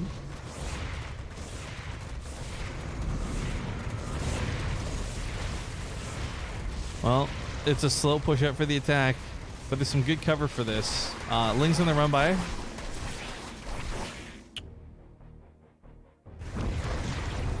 Ooh, boy, when someone tries to skirt around your language filter, they think they're being cute. Well, unfortunately, you can't say that word. And bragging about saying it makes it even harder for you to say other words, too. See you later, Panzer.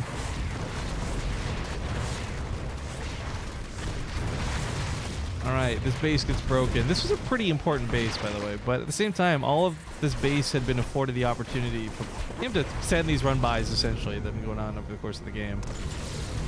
Brulev's gonna have to back away. They're a little bit too close on the front line. Another big abduct on the mothership. Corruptors go for the kill. Rest in peace. That's 4 motherships down this game. What was that movie, The Rabbits? Or the book with the rabbits? Was it Watership Town? Or something like that? I'm just thinking like Mothership Town.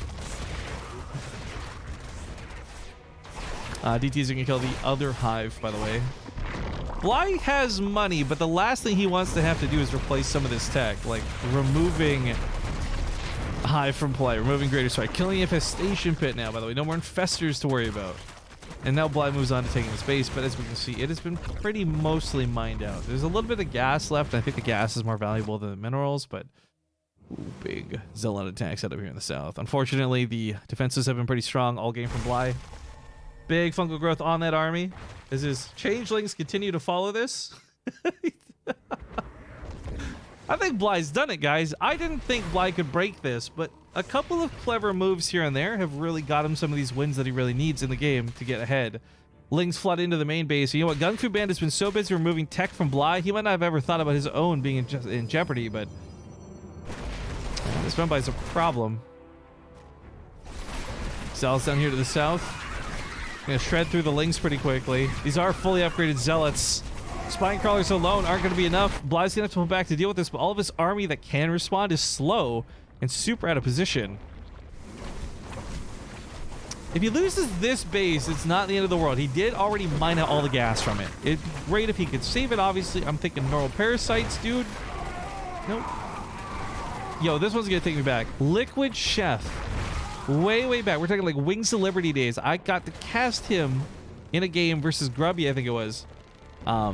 Where Grubby was doing a similar attack, full strand on the hatchery, and to save it, he neural parasited every single Zealot, which may or may not have been the best way, but it completely saved the hatchery. It was such a cool move.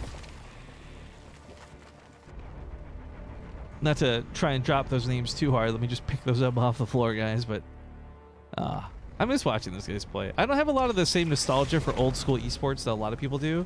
Like, everyone's obsessed with Idra. I barely watched any Idra, so I don't really know Idra very well, so I didn't care for him as much as other people did. But for the dudes I did watch, whether it was like Shath and others, there's some really good memories from back then. Big storms come down. Of course, one storm is enough to fully kill an infested Terran. However, more infested Terrans are coming out. Where that came from. Fungal growths are gooping up the work, so these Archons are getting caught. Abducts onto that carrier, grabs it back. And Gung Fu Bandit tries to break this. Unfortunately, he now has 0 income. He cannot replace anything he loses. He has lost and mined out every base he has on the map. This last one was the only point of contest he could go for. In a lot of situations, even doing something like parasite bombing a carrier seems laughable, but in this situation, I don't know if Bly is aware that Gung Fu Bandit is out of everything, but Gung Fu Bandit is out of everything. He's going to pull 12 probes to be part of this fight. Everything is going to go into this next attack for him. Building that new Mama ship. Wait for those shields to regenerate a little bit. Where's Gung Fu Bandit from? Gung Fu Bandit is from Germany, and Bly is from the Ukraine.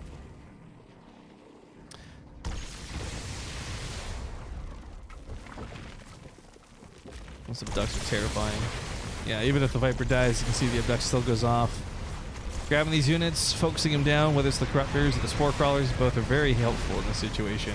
Still a lot of Infestors on the ground. Fungal growths, grab some of the Interceptors. Infested Terrans come down with this too. It's a lot of Infested Terrans, but also clumped up Infested Terrans. The Storms hit them real hard. Bly's almost out of juice for the ground army, but the difference is, at the end of the day, Bly's got money. Gung Fu Banda does not. This is probably going to be the conclusion of the game with the Infested Terrans firing at 17 damage a shot. The Corruptors targeting this down. I think that's going to be it for the game. 70,000 resources lost. Bly steals the game 1 victory. Also, hey, that might be the only good game I've ever cast in Stasis. Hell yeah. All right, I said I had a lot of subs to shout out. Let me get caught up on this. We had Snipe Hunt just now come in for 57 months. Thank you for that.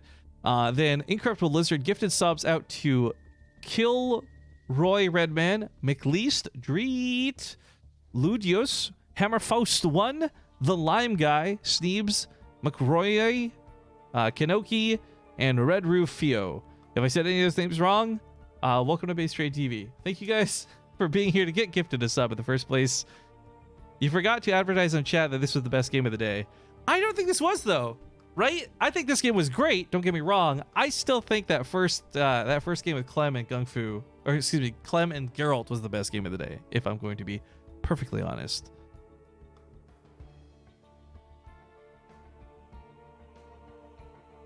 But all right, folks, that was a really long game. I'm going to sneak us off to a quick commercial break. It will be short, I promise. And we'll get to map 2 soon. Thanks for watching.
All right, game number 2 in this best of 5 grand finals. $100 for first place, 50 for second. Spawning at the bottom right, we have the blue Zerg player Bly. And his opponent top left, the blue, well, lighter blue Protoss Gung Fu Banda. And then just now we had Dookie Crisp. Thank you for the 2 months, less than 3. That is actually correct. Thank you for resubscribing, friendo. But I keep talking about it, guys, and again, I want to just emphasize that, A, it's an open invite, and I would love to have you guys come troll around and play with us, but we are going to be playing a game called Sansar, S-A-N-S-A-R. It's a sponsored 1-hour content piece on the stream. I'll be streaming with a friend of mine. It is a VR chat-like game. I think it's still in its beta to some degree, but My point is, I'll be streaming it in VR. I'll be looking a little goofy, I'm sure, while doing it. It is sponsored, and I use money from that sponsored stream to try and build up new tournaments. So if you guys want to support, but you've never been able to donate money, I'm telling you now, all you got to do is watch. If you stay around, you watch, we get paid per viewer, and it's worth so much to us. But there's a lot going down here that looks more dangerous than it is. So let me get you guys caught up on the situation in case you're unfamiliar and you haven't seen this go down before. Kung Fu Banda's doing a cannon rush on Bly. Okay, cool. Bly, are you in trouble? No, not at all. He put a proxy hatchery down on the other side of the field, but oh, Kung Fu Banda saw this. Okay, maybe this is where it does get spicy. Because initially I thought Kung Fu Banda missed the hatchery, and if he missed the hatchery, then this would have been great for Bly, because this counters cannons. However, with a pylon already going down, Kung Fu Banda is going to surely build a cannon here to stop the hatchery, and if he does, Bly can of course just cancel it and move it elsewhere. Ooh, tries to skip his hatchery out of the natural, moves on towards the third base. By the way, this is going to possibly get cannon rushed as well, but now we get to the question of like, what's Bly's follow-up? Obviously, it won't just simply be the proxy hatchery like he would like it to be. So does he go for roaches? Does he go for faster speed and lings?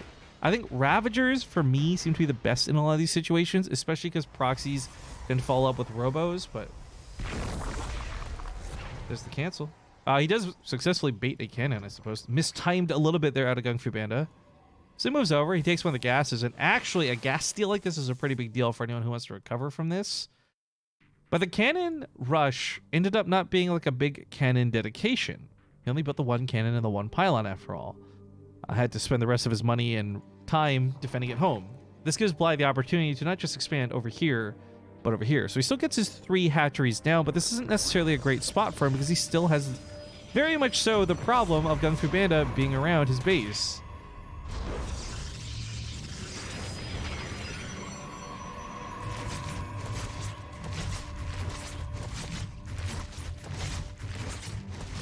Feel better with taking it. And actually, the pylon's in such a weird spot that he could actually pick that off too. So the cannon won't even be a problem here for the natural.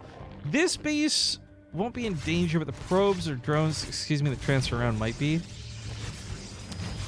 Wait, what is this other cannon? My mind is being blown right now. What is going on? He's got to kill that probe. I think Bly knows this too, but he can't with a shield battery here now. More cannons are coming down. Kung Fu Banda, no way he gets away with this. There's too many Zerglings here. It's 2 queens as well. I say no way, but this shield battery is holding on surprisingly well. That adept just will not die. The new buildings being constructed die, however, but these adepts just won't go down. Now with the shield battery out of juice, you can finally start cleaning this up. Of course, the queens can shoot at this too. I think he's trying to play really cost effectively, which is fine for Bly. Like, he's trying to very much on purpose not engage that cannon if he can. You could probably just kill this pylon if you ran in for it. I think he realized that too, so the lings are getting ready to go. But with a second pylon fishing up behind it, that's no longer going to be the case. Oh, he cancels through the pylon. Okay, well now everything's just going to be depowered, and this could sacrifice units, I guess. He can recall, maybe? No, he doesn't have the energy for it. Yeah, he's just going to lose everything. I don't know how well prepared for this Kung Fu Banda was. But at the same time, Bly is not your average Zerg player, and he really messed Kung Fu Banda up. I mean, the cannon rush Bly is asking for trouble, because Bly's the type of guy to proxy hatchery you in the first place, and as we already know, that's the counter to cannons. So I don't really like the choice for Kung Fu Banda to have done this, but with Parasite being the map, I totally understand the appeal for it. The Link counterattack's not going to get much done, and Bly, for all these things I'm trying to paint him in a good light for, is still behind, right? His worker count's not quite caught up yet. He's taking a 4th base though very quickly to help compensate, and his drone count will get there eventually. But for now, Kung Fu Banda enjoys a very healthy economy lead. However, you got to keep in mind that I would say about these 2 spikes almost get canceled out just by the cannons and the adepts he lost on the other side of the map. That attempted investment, very expensive amount of resources lost. Bly, of course, successfully delayed this gas for so very long, and gas is really crucial to a Protoss player's tech, so Kung Fu Banda is unfortunately not enjoying a lot of gas to work with, but he does have some extra in the bank right now, so we'll see his production get to use that up pretty quickly. Goes for the fight, surrounds one of the zealots. Not a bad pickoff. Continues to run around the map with some circling action, left and right side, but I think he's just meeting up with the Zerglings in the middle. He's on 21 Zerglings at the moment. if he could deny this third base with those 21 lings, that would actually be great. This pylon's in a really good position, though, to add some block surface area. A little bit hard to surround these units, but I think Bly's got enough lings to actually kill the Adept and the Zealot. He can kill that Stalker next, too. Oh, maybe not if the Zealots are here. Even that, it's just forcing more Warpins to defend this base makes it a very costly investment out of Gung Fu Panda. Sorry, still get the units tab there. Bly is moving on towards Roaches. Roach speed just starts up. Oh, I don't know what's going on today, guys. I need a lot of stretches. Oh, pardon me.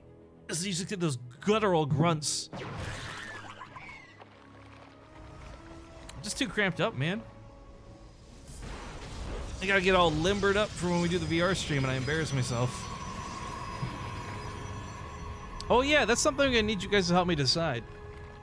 Because like when we do this VR stream, I need to pick a guy or a girl. Do I be the pretty princess I've always wanted to be deep down inside, or do I be the Chad that just alpha males everybody online?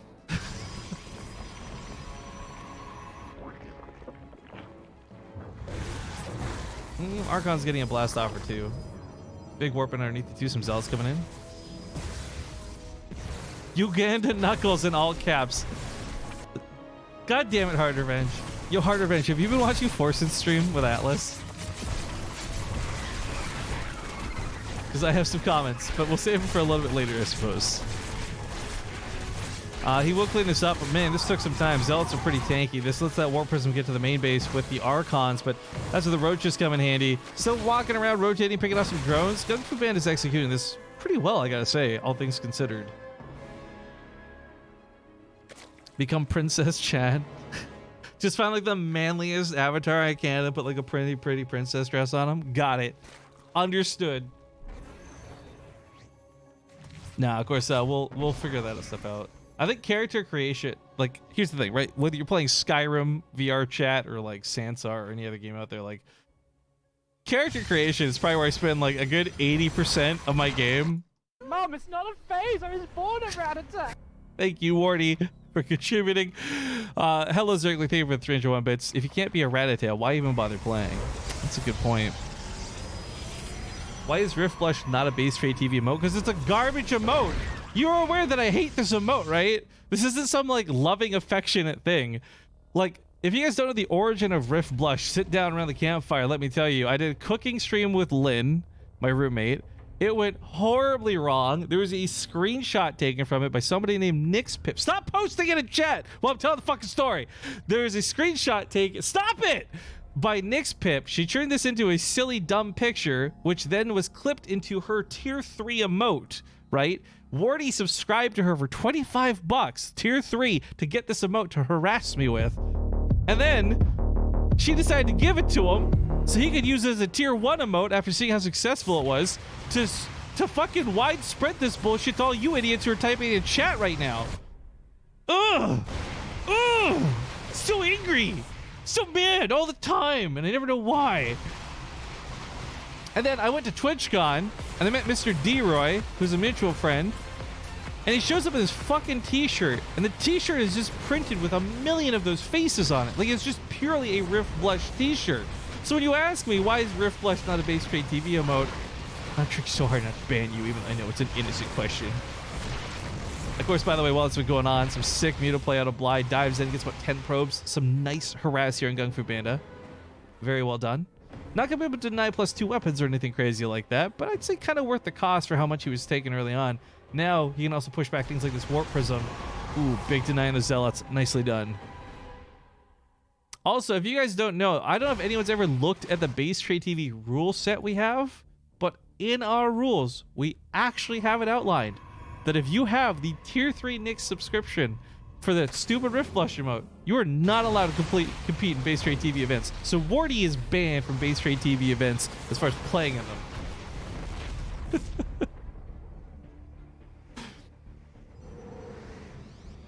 Alright, you're just trying to circle around looking for a couple shots where they can. Whether it's a freebie, just a couple of extra glaive bounces, you name it. Bly's dedicated to this, guys. 22 mutas with more on the way. And these mutas, yeah, picking up gases, harassing probes. I mean, Phoenix are a hard counter to the mutas, but even then the control comes into play, and that's where he jumps on top of both of the Phoenix. Grabs 2, 1 left. Stalkers aren't holding up. This is tough. Gung Fu Bandit is struggling to deal with these mutas. And of course, mutas regenerate so quickly. Oh, here we go with the Ling Flood. Big storm of the gates, though. Oh my. Oh, someone called 911. We just witnessed multiple murders. Well, the Lings get dealt with pretty quickly and pretty swiftly. The mutas have not been dealt with yet, but they are getting to that point where they are starting to fall out. With so many Phoenix coming into play, eventually and ideally, this would deal with them, but oh, Bly is culling the few that there are. He's going to pick off the Anion Pulse Crystals upgrade. This is huge. This will deny that weapons range upgrade. I mean, Phoenix is already naturally outranging Mutalisk by 1. In a perfect world, controlled amazingly, a Phoenix should never get hit by a Mutalisk. But the +2 range they get from that upgrade just secures the deal, and oh, that's not even a tap out. That's a GG. That's a GG. Bly will take game number 2, dominating the series. Now, it's not over yet. There's still one more game to go. Gung Fu Bandit still has map pick going into this 3rd game. The question is just simply whether A, Bly uses his veto, and B, whether Gung Fu Bandit chooses bad map or not.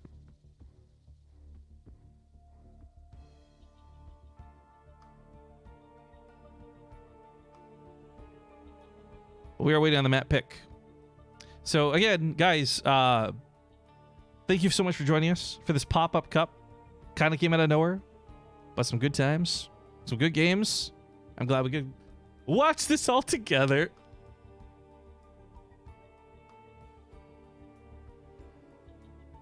Sorry, I'm just trying to coordinate with Kara too. She is streaming at the moment, but she's also kind of just like waiting on me, which sucks. If I wasn't waiting for someone else to finish it, we would have like been exploring LA or something.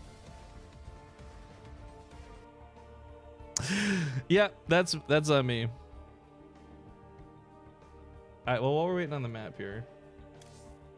Oh wait, Port Alex.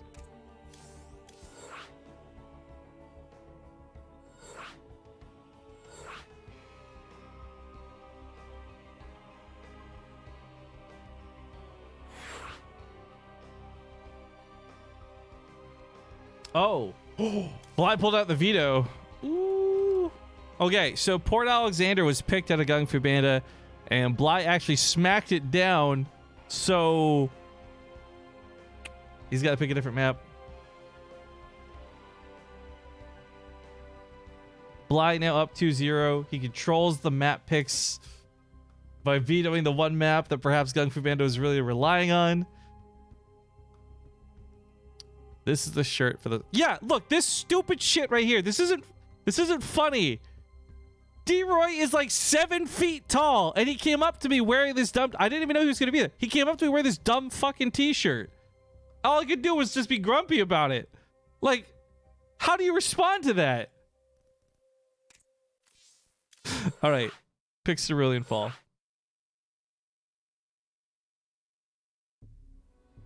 Let me get this map posted. I hate you guys.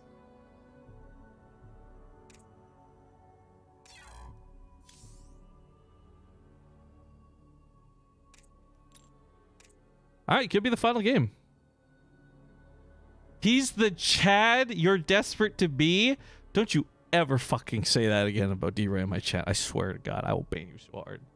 Also, hey, can we just talk about this real quick before we get into game? Speaking of shirts, look at this shirt I'm wearing right now, right? It's a Terran logo, but if you look close, there's like siege tanks and marines, and it's like actually a big blue, like earthly sky in the background. How fucking cool is the design on this shirt, right? Why doesn't Blizzard sell shirts like this? Instead we get just dumbass like regular Terran logo slapped on his shirt or something that just says WCS and a little breast spot. Like, all right, let's hop into stream and fall. See you guys in game.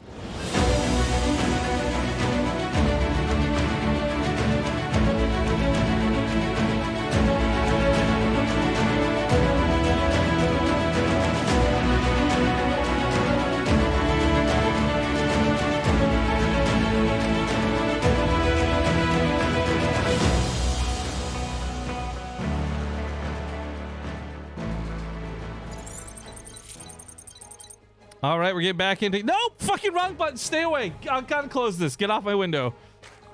Getting back into game. It's map number 3. Spawning here in the top right side of the, stop laughing, I hate you guys. Spawning in the top right side of the map. It is going to be the blue Zerg player. He leads 2-0. We have Bly. And spawning here in the bottom left, the teal Protoss player, Gung Fu Banda, on his last life, guys. And he's got to find a way to bring it back, or it's all over. No, nobody's wearing my shirt. I just forgot that I had to take it off the stupid screen region that I used to show you guys that dumb shit. And I clicked it on instead of hitting delete by mistake. Rifkin, we know you love us. I really don't. I hate you. You're just $signs to me. I don't even see names. I just see viewers. Oh, look. Viewer 19974 says, Rifkin, is this tournament about winning the shirt? No, it's not. By the way, this is a fake out, which is kind of clever. But the problem is Bly knows that it's a fake out. Although, he knows that he knows that he knows it's a fake out because he sees the hatchery being built in his natural. What's going on? So there's a couple of numbers that are pretty important here. 7 and 5. And unfortunately, neither of those... Okay, now he's bringing the probes. Brings 5 probes with him. 6 in total. Zealot's going to be here. So he can deal with this. If you guys don't know what I'm talking about, it takes 7 probes to stop a hatchery from building, or you can pull 5 on top of this one with a Zealot, and this will be enough too. It's a lot of lost mining, and in fact, one of these probes was mining gas, which kind of sucks there as well, but he will deal with the proxy hatchery from Bly. This is super annoying because Bly will probably cancel this and build it into an Evo chamber, buy a little bit more time, and then if he does this perfect, run around and try and take an extractor. Oh, he wanted the hatchery again. Ah!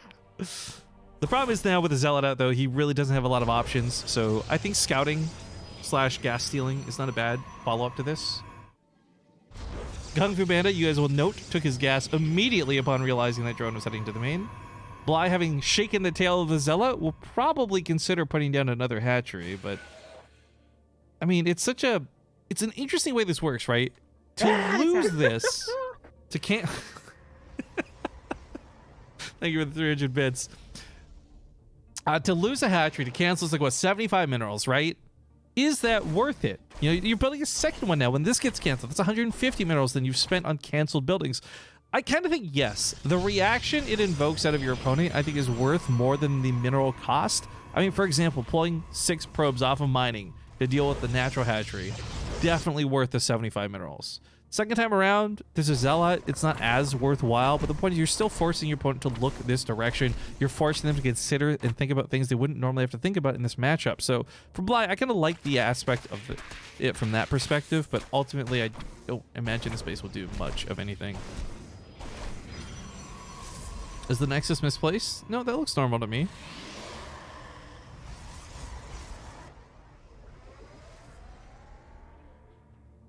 Yeah, what's that sound? Oh, somebody has a dog in the hallway. I was like, did somebody break into my apartment with a dog? What the fuck? This is really loud. Legit startled the heck out of me.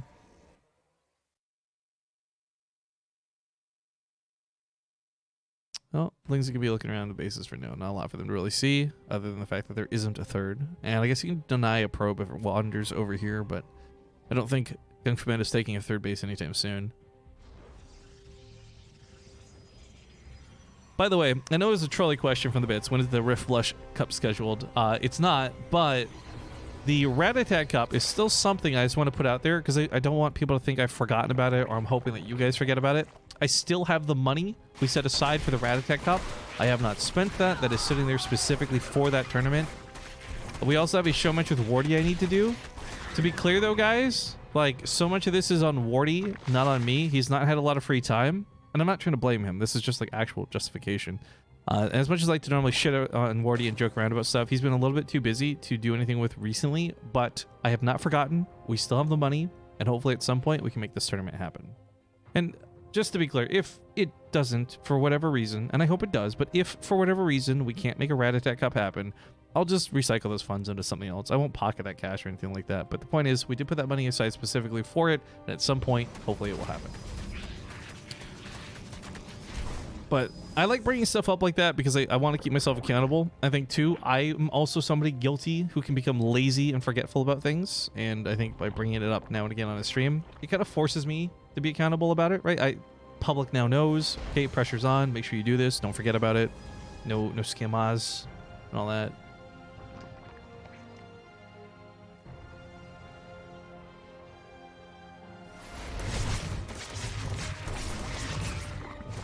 Sellouts are going to have a hard time killing these queens, actually. That's a great position for the Evo chamber. I like that Bly immediately swaps his focus to the Warp Prism, by the way. Taking down the Warp Prism stops the attack dead in its tracks. Gung Fu Bandit devotes so much to this. He's got 33 workers only, no third base. I hate to say it, but that Warp Prism dying might just be the end of the game. And thus the end of the finals, which would be great for poor Kara, who is sitting there waiting forever on us. She's been just streaming, I think, IRL talking, because I told her 12 o'clock, maybe 1 o'clock, we'd be ready to go for the stream, but then we had that really amazing game that took forever. So, you know, I wouldn't mind if this ended briefly because I feel bad for my friend who are keeping up. But at the same time, my priority is to finish StarCraft 2 first, and I'm not looking to get out of this anytime soon. So, Black comes here to the main base. We'll see if he can cause enough damage to make Gung Fu Bandit yield. I mean, Gung Fu Bandit is only just now even considering a third. He's had creep to worry about. He doesn't actually have the cash for it right now. He's going to go for another attack. Bly's moving towards Aspire, and if he gets any Mutalisks out, he's pretty much won the game. I kind of feel like he's already won the game, just parts of the table. Probes dying in the main base. Big massacre. Stops a lot of mining, too, which is worse. He doesn't put these back on mining for quite some time. I say quite some time, it's literally a second. But the point is, now moving in with the attack. We got Queens and Roaches that can hold the ramp. Spire is so close to finishing. 11 Roaches on deck. Are you and Wardy like really close friends or rivals? Or why are you joking about each other and blaming each other all the time? Do I look like the kind of guy that would be friends with a big scam artist like Wardy? Somebody who collects hundreds of dollars from his viewers only to never deliver on the promises of them? Congratulations to Bly. He'll be your winner today. GG's. So Gung Fu Bandit will finish second place. No GG feels a little bit rough, but it's $50 for him. $100 going to Bly. And yeah, now we move on to... Oh, this is so weird. First off, I'm not wearing pants. I'm just now realizing, and I'm going to have to wear pants for this stream. Because I'm going to be standing back there. I cleaned up my Christmas tree and everything so that I could move around a bit for the awkward VR stream that we're about to get into. But let me real quick here try and call my friend up. Hello there, Rifkin. This is the type of person I'm calling, by the way, stream. To which I respond to her, letting her know, hey, we just finished. And she says, I hope it felt good. Hello, you ridiculous friend of mine. How are you doing?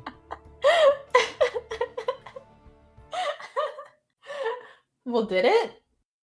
Oh, it felt so fucking good, dude. It felt almost as good as using a Twitch Prime sub. Oh, man. That's my fetish. Okay, I'll just mute myself here real quick. I just got to wrap up the StarCraft stuff and explain what we're getting into, Okay. but I'll be on in just a minute. Okay. All right, guys, so I'm playing with a very strange individual. Her name is Kara Corvus. I'm going to link her stream a couple times in chat because basically once we start playing, I'm going to not be at my PC, so I won't be able to link stuff to you guys. But we're going to be doing a sponsored stream, just full clarity here. It is for a game called Sansar. It's a VR experience, but you can play it without VR.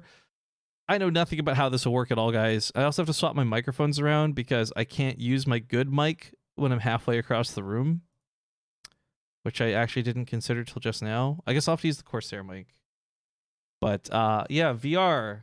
Woo! I'm going to go get this started up and sorted. While I do that, though, for those who are going to leave, thank you so much for watching. For those who are willing to stick around, please consider just leaving your stream open. Remember this, like, I'm not pocketing this cash. You guys are going to transparently see this go into BTSL Season 3. The money I make from this, at least.